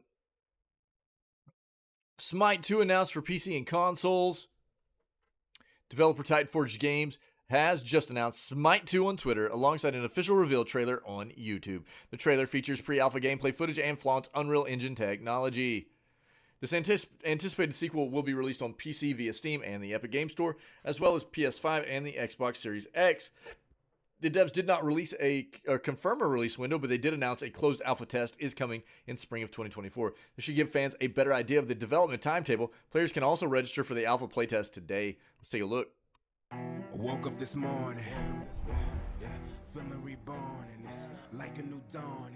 The misery's off, the energy's on, and I'm feeling strong. Yeah, something's evolving. If I'm being honest, nothing can stop me. I'm feeling godly. I'm feeling godly. Looks good. I'm feeling godly. I can't explain it.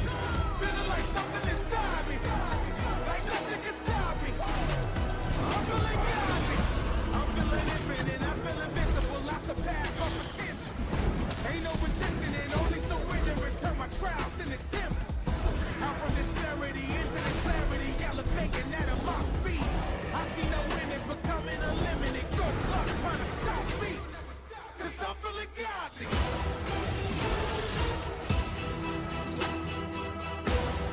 I'm feeling godly. I'm feeling godly. I'm feeling godly.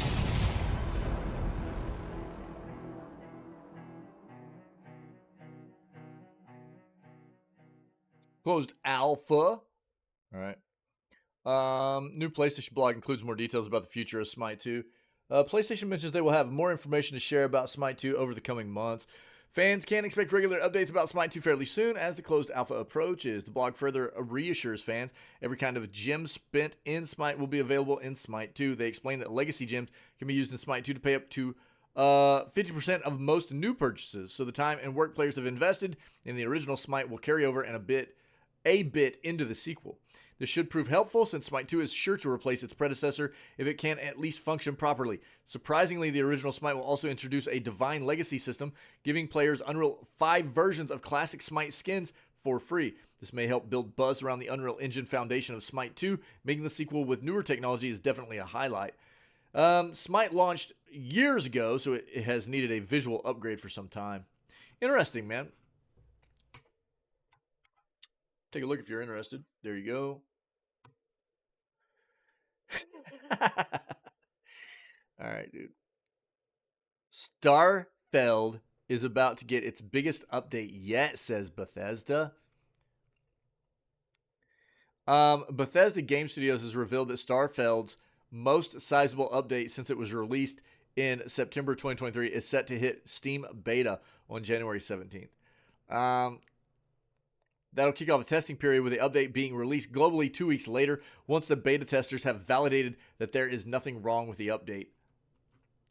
It was claimed by Bethesda that over 100 fixes and improvements are coming as part of the update to the game that is fast falling out of memory. There are high expectations that BGS will reveal something related to Starfield during the Xbox Developer Direct showcase that's airing on January 18th. There are still no signs of Shattered Space, the game's first expansion.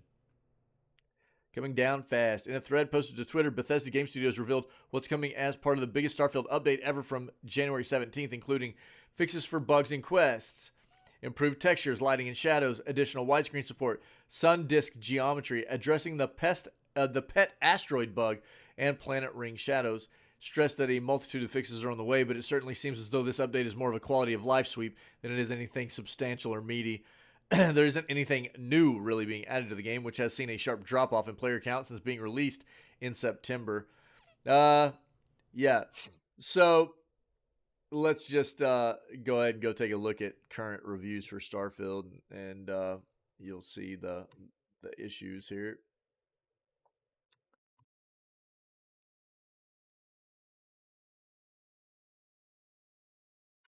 For Starfield, recently it's got a 28% positive review score. This game's getting obliterated. Overall, it's down to a 63% of over 91,000 reviews. Yeah, it's slowly gotten worse and worse since it's been released. Yeah. Yep.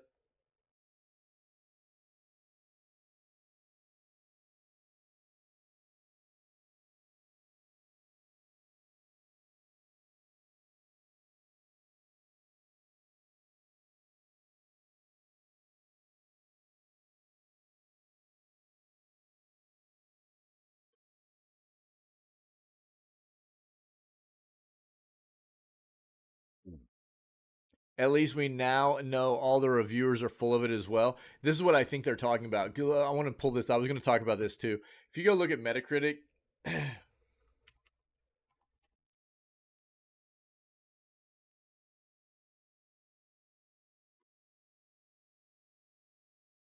this is quite a difference here. This game got an 83. This game got an 83 Metascore, and the user score is at a 7, which is at least closer to the overall rating of a 63 on Steam. You know, recently it's gone way down, but at least it's closer to that. An 83, that's what they're talking about. You know, the overall consensus is that this game is not fantastic content-wise. They're not, and most people aren't even talking about like performance-wise or anything. People expect a little bit of jank out of some Bethesda. People expect janky weirdness out of Bethesda, especially on release. You know, it'll get a little bit better over time, but it'll always have its weird Bethesda-ness.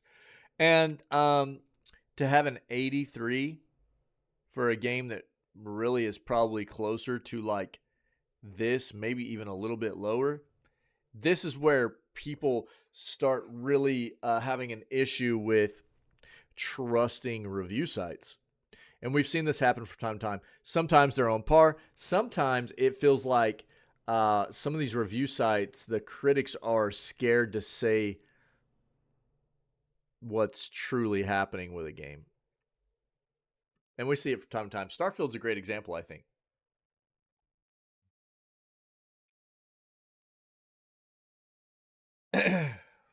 $14 games on the way to PS Plus Extra Premium next week. What do we got? So for PS Plus Extra, you get Tiny Tina's Wonderlands, Resident Evil 2, Hard Space Shipbreaker, Lego City Undercover, Just Cause 3, Session Skate Sim, Shadow Tactics, Blades of the Shogun, Vampire the Masquerade, Swan Song, and Surviving the Aftermath. For PS Plus Premium for January, Rally Cross PS1, Star Wars Episode 1, The Phantom Menace PS1, Street Fighter 30th Anniversary Collection, Legend of Mana, and Secret of Mana. There you go. If you need the list, I'll link it to you. Perfect. Yo, we're just gonna skim through this real quick, but I think anybody that grew up with these games back in this time period, I think for me, I especially, even though I was younger, I think games back then used to be developed more difficult. I think they used to be harder, than the majority of games are nowadays. Don't get me wrong, there are tough games nowadays. You talk about games like, Soulsborne types of games, things, those games are difficult. They are. But all the way around, I think games in general were primarily and for the most part, all games were more difficult back then than they are nowadays. But let's take a look at the 20 hardest games for the original Nintendo console. Teenage Mutant Ninja Turtles, I remember playing that game. Ghosts and Goblins, Jesus, yeah. Battletoads, Silver Surfer, I never played that one. Mega Man, absolutely. Punch Out, Jesus. Bart versus the Space Mutants, yep, I played a little bit of that. Castlevania 3, Dracula's Curse, yep. Adventures of Bayou Billy, I never played that one. Ninja Gaiden, absolutely. Fester's Quest, dude, I played a little bit of Fester's Quest. Friday the 13th was gnarly too. Yo, Noid. Do you guys know who the Noid is? Dude, this was this Domino's or Pizza Hut's mascot from way back in the day? What a weird mascot, dude. Domino's. It was Domino's. Domino's pizza mascot.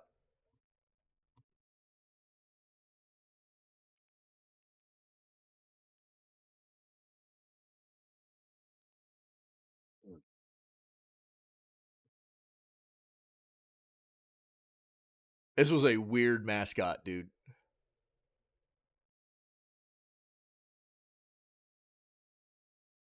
And now I want pizza.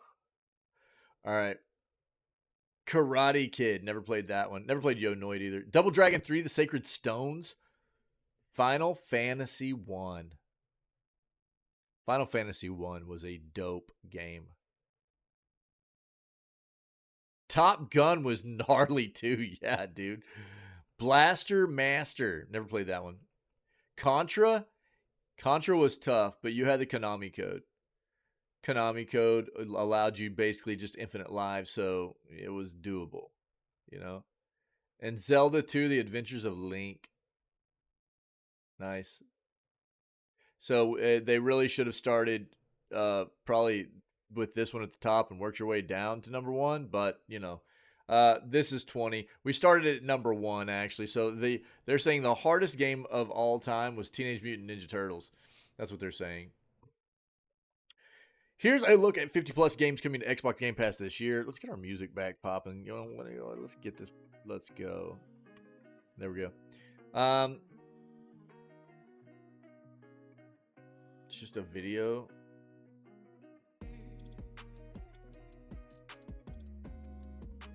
Xbox Game Pass has...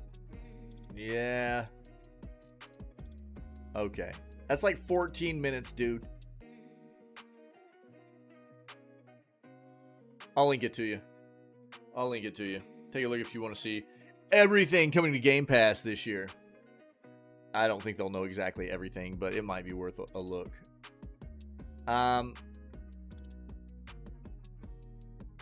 Okay. Yeah. So we've talked a little bit about this. New Suicide Squad video game faces a tough road. It's the Warner. It says, you got me, dude. The Warner Brothers adaptation faces low expectations in a market already oversaturated with multiplayer games. What's up, buddy? How's Land Wars going? I've been telling people to wait on this forever. This is a game as a service at a AAA price point, riddled with monetization, and that never feels real good. You're talking about a game that they want you to pay like $70 for the base game, $100 for the deluxe edition that you get to be the final beta tester for, meaning you get in 3 days early. That's all that is. You're a final beta tester for 30 more bucks. That's literally $10 a day to play early. Oh,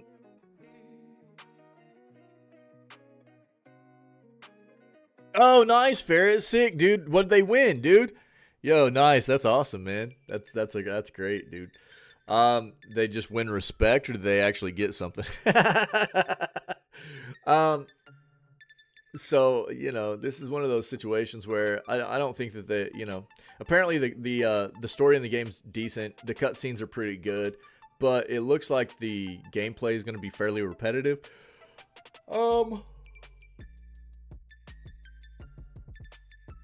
The combat's not overly exciting. I was worried about that kind of stuff. And, I mean, just, you know, when you get these kinds of games being thrown in your face where it's like, yo, pay full price for this game and then just get slapped all the time with monetization in the game too. Battle Pass, you know, pay for skins, pay for, you know, I mean, you name it. It feels really bad. It does.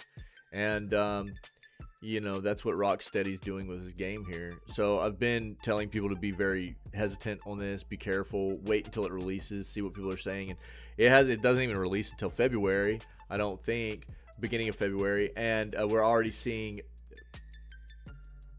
sites that have gotten their hands on the game. They're saying basically what I told people to be worried about is, you know, what we're getting. It's not terrible, but it's not anything people should be excited about either, you know.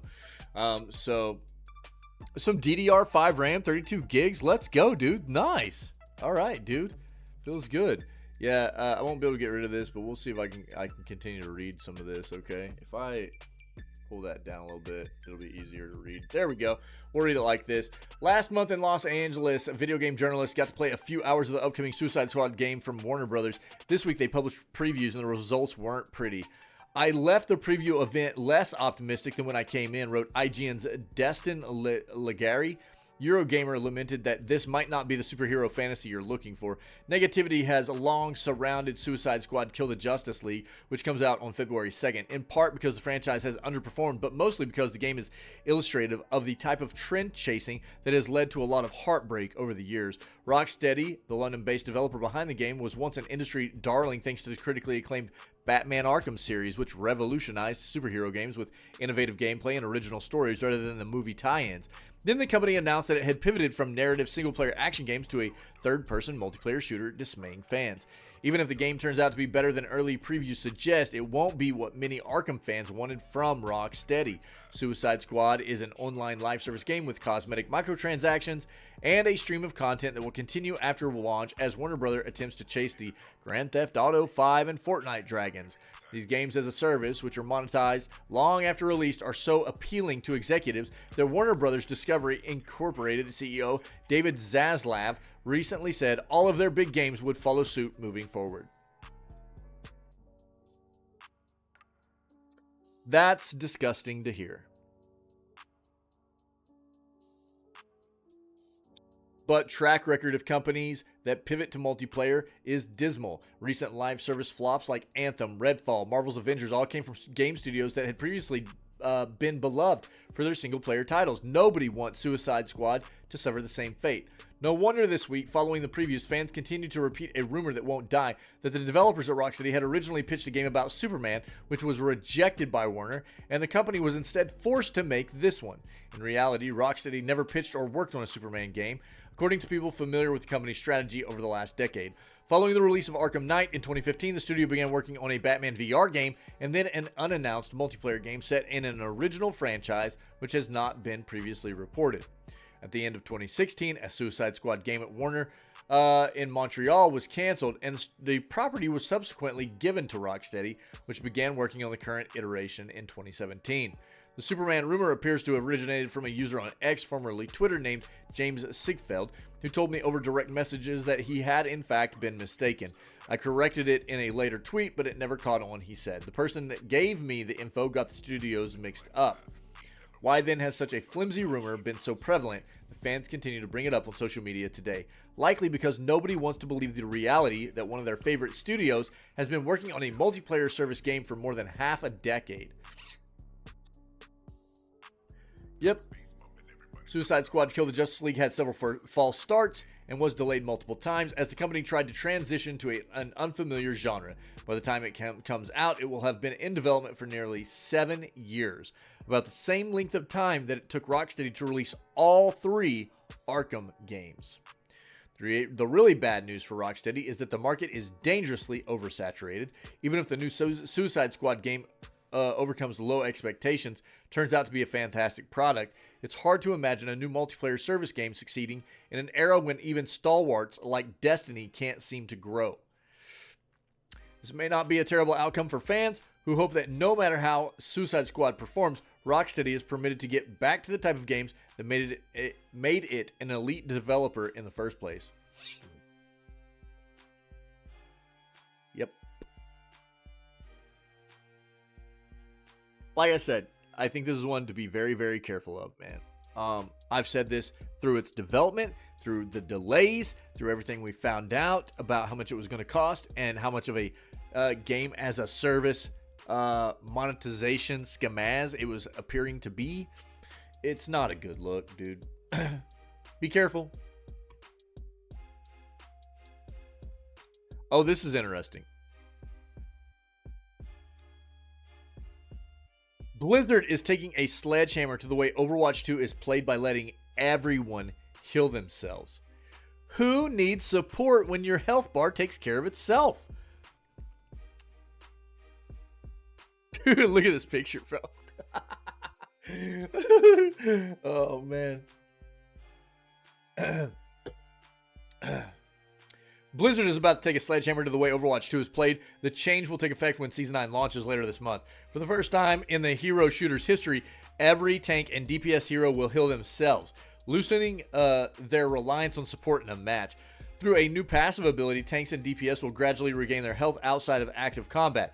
It will be a tuned-down version of the support self-healing passive, game director Aaron Keller wrote in a blog post today. In addition to this, more changes to reduce the damage spikes in combat will be detailed in another blog post closer to the season's launch. If I had to describe the current state of Overwatch 2's balance in one word, it would be turbulent. The most recent season introduced a new tank hero, Maga, who inexplicably had the killing power of a Bastion, the robot who turns into a literal machine gun. Maga single-handedly ruined games for matches of all skill levels because of how quickly he oscillated between the world's most fragile tank and the world's most lethal tank. Counterplay was near impossible. The only answer was to buy him yourself and shoot back until someone won. Season 8 of Overwatch was a nightmare until Blizzard dropped a bucket of nerfs onto him this week that led hero designer Alec Dawson said may be harsher than what's necessary. Maga actually has an ability to heal himself already when he deals damage. In fact, most tanks have always have ways to buffer their health with shields or healing. While I realize it's necessary in a world where teams no longer have a second tank to protect them, a self-healing passive for all 3 roles is a band-aid fix that will teach players to be more independent than they already are. Overwatch used to celebrate teamwork, and now it's a nasty little burden that every balance change and hero release seems targeted to alleviate. By minimizing the opportunities for support to step in, the distinction between all 3 roles blurs, and the web that holds a team together dissolves with it. Instead of an arena for balletic expressions of teamwork, changes like this flatten Overwatch into a cartoony firing range. No matter how strong the new tank and DPS passive turns out to be, the change is the first explicit step towards untethering support players from focusing on their team, an essential reason why anyone would want to play the role in the first place. Keller says the passive should take some of the pressure off support players to keep everyone alive, since individual players now have more control of their own health pool. The goal, he writes, is to make Overwatch a little less frustrating when your team isn't working together. I mean, this is just Maui, right?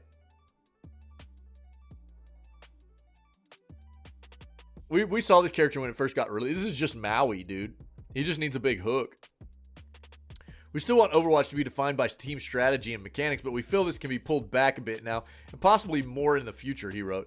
Blizzard has spent the entirety of Overwatch 2's existence trying to find a balance between the strict teamwork that was foundational to the original Overwatch and the lone wolf playstyles that attracts solo players. Through numerous changes and reworks to its maps and heroes, Overwatch 2 has become a much faster and lethal game. Encounters that would last minutes as teams took positions in a map like a game of chess now last seconds with the speed at which 1 or 2 players can wipe everyone out from any angle. It was hard enough trying to understand what was going on while watching an Overwatch match in 2016. Now it can be just as hard when you're actually playing it. Passive self-healing across the board runs the risk of making the game even more chaotic when you don't need to stick around and wait to get healed. To combat this growing instability, Blizzard has been experimenting with a dynamic spawn system that forces you to respawn alongside your teammates. In Season 9, it will be tweaked to make the effect more prominent. Keller said the Overwatch team has been toying with the other features to encourage teamwork, including the ability to see ally health, bars on your screen like you can in the game's PvE modes. The addition of party frames, as they're called in MMOs and MOBAs, are likely, Keller added. This news, along with a limited-time sped-up version of Quick Play this weekend, makes it seem like Blizzard isn't sure what direction to take Overwatch in and is leaving it to players to beta test over the course of this year.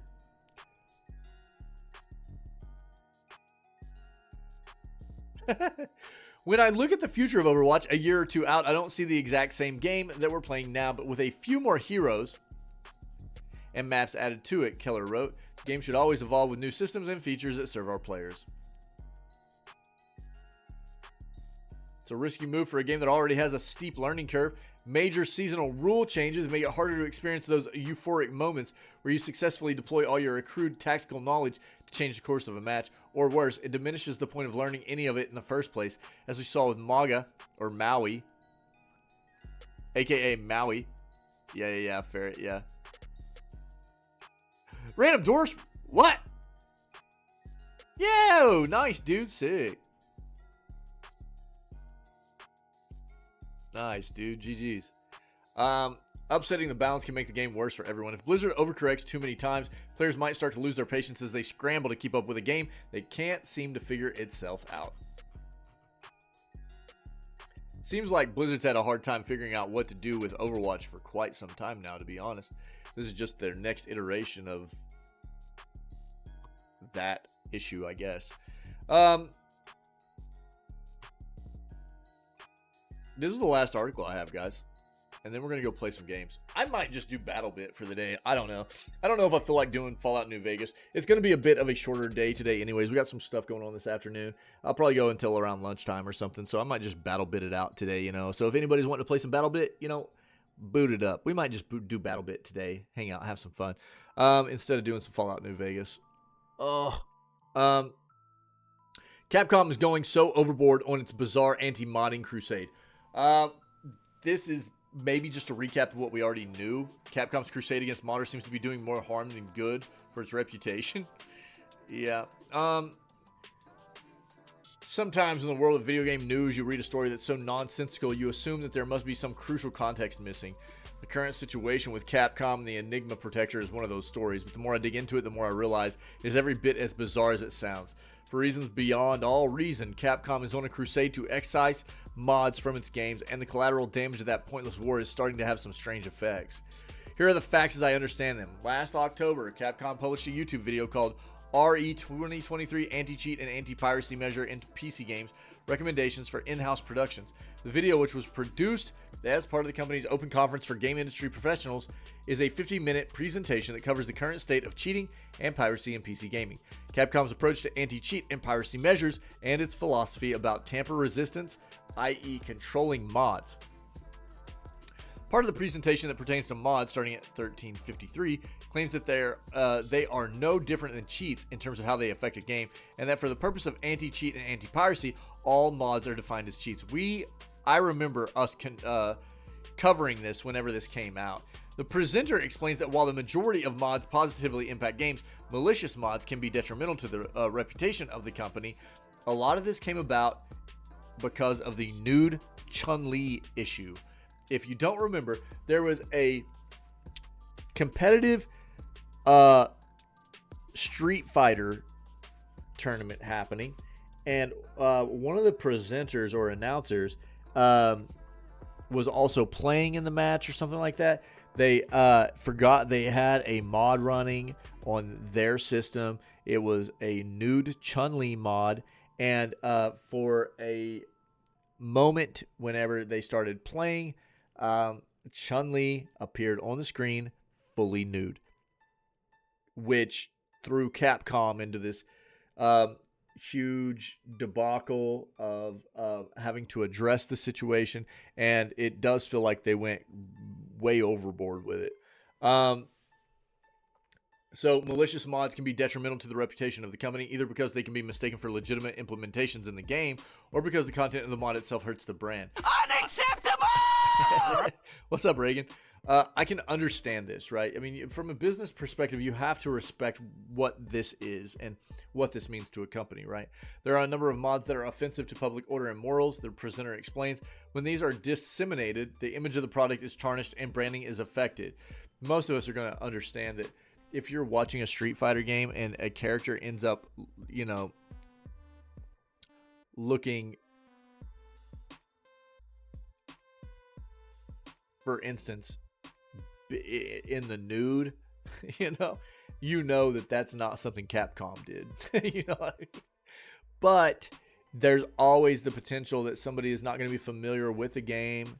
They're going to be watching the content, see that, and the blame is going to fall on the developer and publisher, which is Capcom, right? So you have to see where they're coming from a little bit there. What does Capcom mean by the mods are offensive to the public order and morals? Many haven't drawn a connection between this presentation and a Street Fighter tournament last July. That was interrupted when a fully nude Chun-Li appeared at the start of the match, like I said. Given the ferocity with which Capcom is targeting modders today, it feels like that incident offers important context. A couple of months after the presentation, Capcom started aggressively targeting Monster Hunter YouTube videos that featured mods. The takedown requests disproportionately affect Monster Hunter speedrunners who use mods to add consistency to the game, including one that removes random spawn points. Capcom has been known to issue copyright strikes against YouTube videos that feature mods in the past too. Like this example of a YouTuber whose Resident Evil 3 video was DMCA'd for showcasing a modded outfit, but this more recent example, along with the RE23 presentation of Chun-Li incident, establishes a trend. Capcom is going on the offensive against modders. Yeah. Recently, the company has started adding DRM software called Enigma Protector to its games, including Mega Man Zero, ZX Legacy Collection, Mega Man Battle Network Legacy Collection, and Ghost Trick Phantom Detective, after removing Denuvo DRM from it just last month. This software could be used like Denuvo to counter piracy, but given the age of the games, it's pretty obvious it's the other thing. The software locks the game's executable file, which is called the .exe file, for those that don't know, which prevents it from being edited by mods. Unfortunately, there are claims that the updates are making some of these games incompatible with the Steam Deck. But hey, this is about protecting Capcom's reputation, right? Though making games unplayable to shut down naughty mods isn't exactly what I'd consider good for the brand.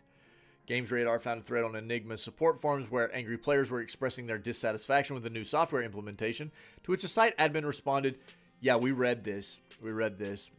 Maybe you are so angered because you can't use cheats anymore. That exchange has been deleted, and the Resident Evil Revelations update that made it unplayable on Steam Deck has been reverted. But Capcom is planning to re-release the update, and other games that have recently updated with Enigma Protector have not had those updates removed."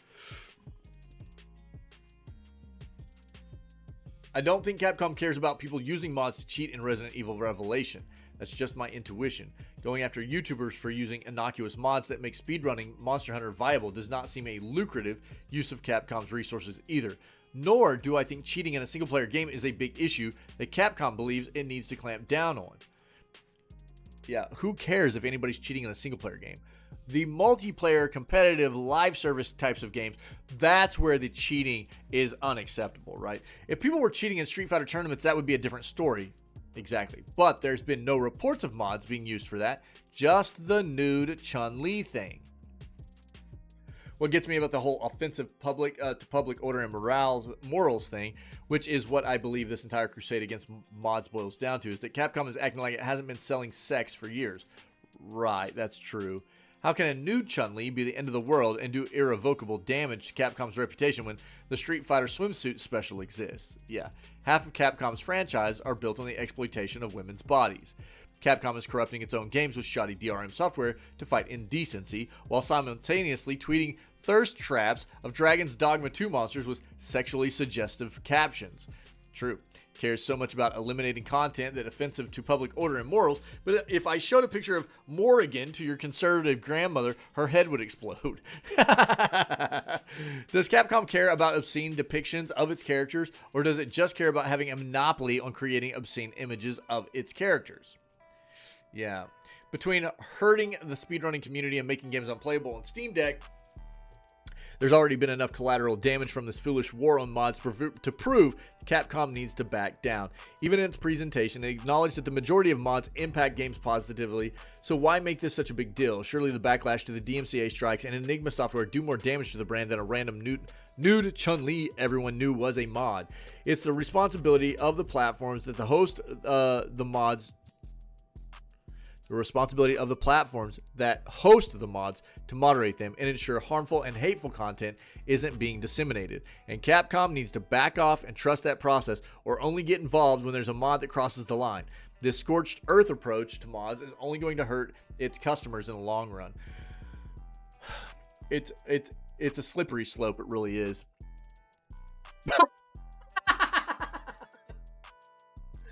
Yeah, dude. Yeah. So I'll address this. Working on a OA mod for stream. Yo, that's funny, dude. Yo, did the sad face pop off? Sorry, I was focus mode on reading that. Hacker Man. He's the most powerful hacker of all time. My opinion, them going against modders isn't going to end well for Capcom. I agree, Ferret. I agree. Look, I mean, I think we talk about this a lot, right? With an assist mode, couldn't even change the difficulty settings in Resident Evil 2 and 3. Yeah. Interesting. Yeah, I mean, that's always one of those things, Reagan. I'll address that real quick before we talk about this mod stuff. But I didn't know that those games didn't have difficulty settings. That's a tough thing to address. You know, I'm a bit biased as I play difficult games all the time. I play games on the hardest difficulty all the time. So I'm usually on the opposite side of that coin. Whenever I play a game that feels too soft, it pisses me off. You know what I mean? But I agree. I think that the best thing to do is to have options for people, you know, give people the option. But I also understand, like, I think part of it is art, right? Part of it's looked at as art. When you talk to developers like From Software, and I think that's probably part of the reason why Resident Evil doesn't put difficulty settings into games like Resident Evil 2 and 3 remakes, stuff like that. I don't think those games had difficulty settings originally. So they try to stick fairly close to what the games were originally, but it is a modern take on a retro game, right? So it doesn't mean that they couldn't change that either. Now, From Software is very adamant about the fact that they don't put difficulty settings in their games because this is the art form that they're trying to create, and they don't want people messing with that process. So they make the games difficult on purpose.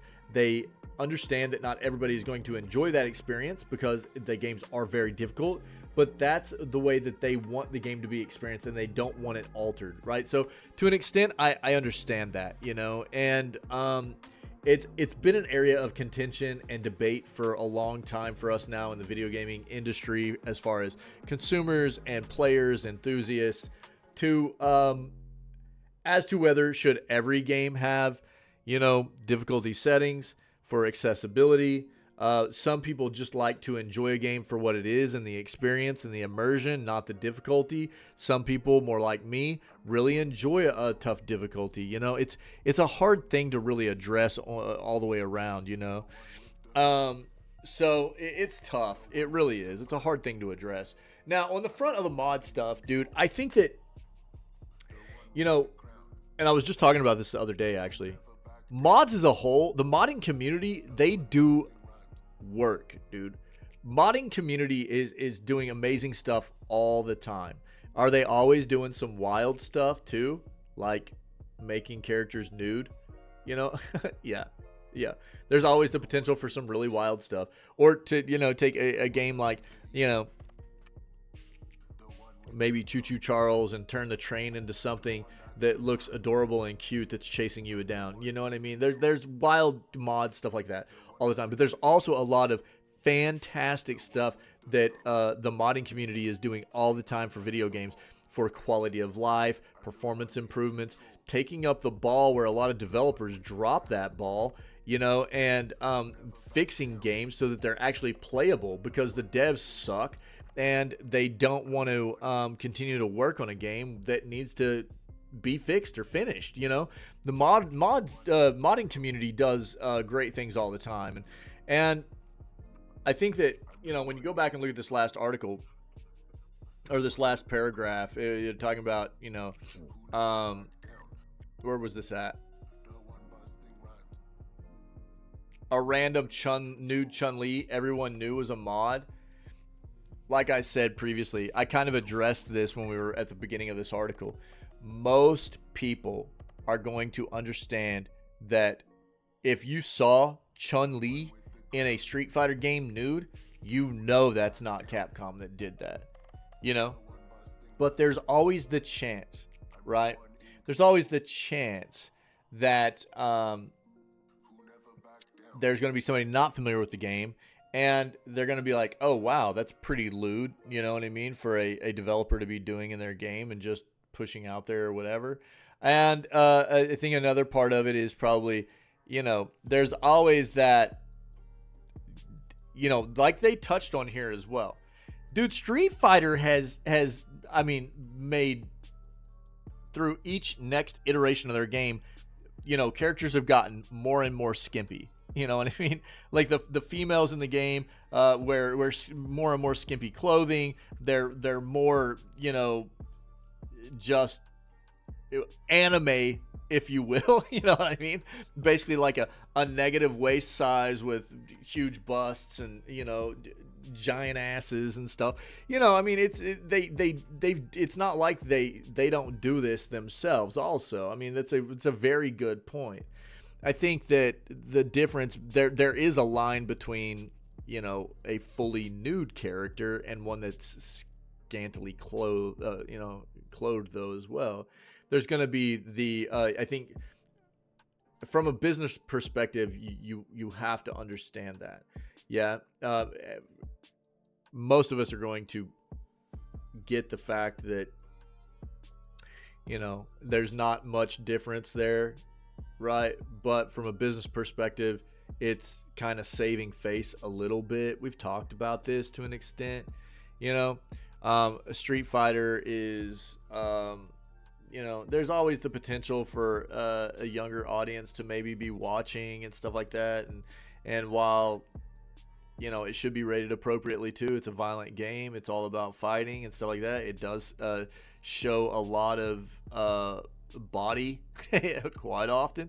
You know, I don't even know what is Street Fighter 6 rated.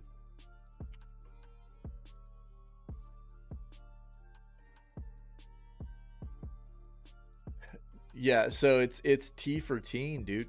It's T for teen, for real. T for teen. They probably address it right here on ESRB as well. Let's see this. The game contains some suggestive material. Female characters designed in revealing outfits, thongs, deep cleavage, partially exposed buttocks, chests covered by narrow bands. Right? So should it be a big surprise to anybody that actually looks at some characters' breasts jiggle during matches? Jiggle physics, dude. Camera angles sometimes highlight various body parts. One character fights in a drunken boxing style, which depicts him drinking alcohol from a gourd, stumbling and red-faced. You know, I mean, so when you look at even what ESRB, you know, like pushes. Yo, Sight, go again, dog. That's not gonna work. Come on, man.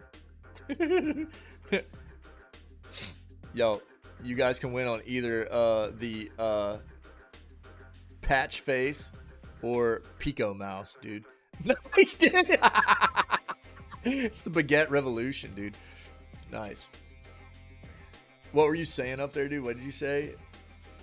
Just wonder if one day they'll make some big game with a dude that's got a leather thong on with his junk swinging around. Well, yeah, I mean, I mean, how many games? I mean, even in, bro, you know, there's already a ton of games that show nudity and stuff, you know? It's like, dude, BG3 shows a bunch of nudity, you know? But if you're talking about, like, fighting games and stuff, probably, you know, probably so. Where it's like, that's all there is, just like a little bitty, like, loincloth, and every time the character moves, you just see, like, the loincloth, like, flopping around, you know? Probably. I mean, so it shouldn't be like a big like, wow, dude, there's a nude character, you know what I mean? Because this is already stuff that people should be aware of, like you know, it's very provocative, right? It's a very risque kind of situation with the way a lot of these characters are depicted in the game and everything. So should Capcom be freaking out over the fact that one of their characters was also depicted nude through a mod? Probably not. You know, from a business standpoint, I get it a little bit. I understand a little bit, but it's not like they don't do this to themselves. It's not like they didn't actually kind of promote this to be the case in the first place, right? To be fair, if their characters weren't already depicted in this way, there probably wouldn't be as much want for these kinds of mods to show them nude and stuff. It would probably still happen, you know, because the modding community is the modding community. But, you know, it's this is the world we live in, man. You know, they've kind of brought this upon themselves. I'll agree with that. And to totally shut modders off from their games, that's going to be much more detrimental to them in the long run, I think, than, you know, somebody maybe seeing a nude Chun-Li every once in a while. Sorry. Seems pretty short-sighted to me from as far as Capcom's concerned. Baguette! Yo, that's the news, dude. That's the news. Don't forget that this coming Thursday we have the Xbox Developer Direct. So that'll be happening. We'll be seeing things like Hellblade 2, Avowed, a number of other games they're going to be talking about, giving us new information on. And we'll be watching that here in the channel. It'll be what we end the stream on, more than likely. It takes place around 2 p.m. our time in the channel. That's noon Pacific, 3 p.m. Eastern.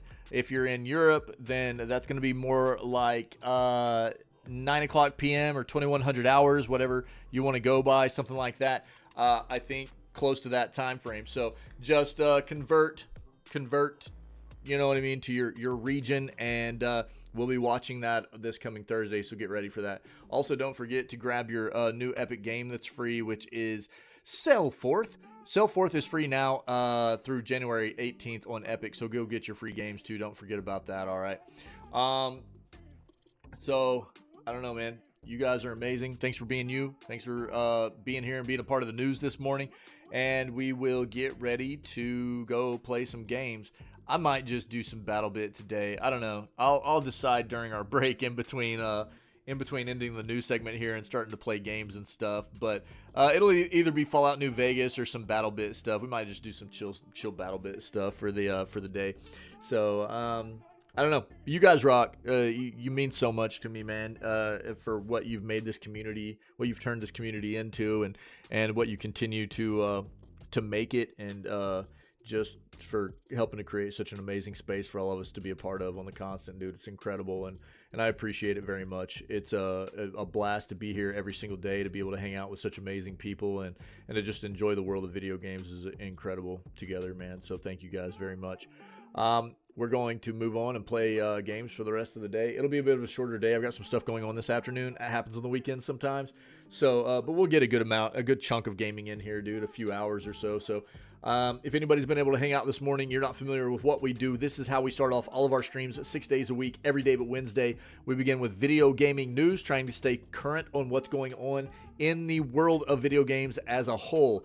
And then we move on and play games for the rest of the day. We've got all of our previous content, or most of it anyways, as far as video gaming news, some of the more pertinent sections of video gaming news that have been highlighted out, funny clips and highlights of gameplay, all of our playthroughs we've done, stuff like that on the Twitch channel and the YouTube channel, so you can go check out all that previous content we've done. And if you're enjoying this or any of that stuff, then I would prompt you to come hang out with us when we are live, when we begin at roughly 6 a.m. CST, CDT, depending on when I can get my butt out of bed and get the stream started. It's close to 6 a.m. CST, CDT every single day, besides Wednesdays when that's our normal day off. But we always have a great time here, man. We're always looking for more people to become a part of what we do. Join our amazing community of peeps here, man. Just trying to, create a cool spot for people to hang out and enjoy video games. Be civil about stuff, but, be welcoming, inclusive, and just wholesome and care about one another and lift each other up and try to be void of toxicity and negativity and stuff like that. There's enough of that crap in the world. We don't need it here, man. So I guess other than that, dude, stay healthy, stay safe, be kind. Happy flipping Saturday, man. I hope everybody's weekend's going very well. And I'm going to run us a little bit of an outro here. And as soon as this little outro video is done, I'll be right back up here and we'll start getting ready for some video gameplay stuff, okay? So I'm not going anywhere. You don't go anywhere. I'll be right back.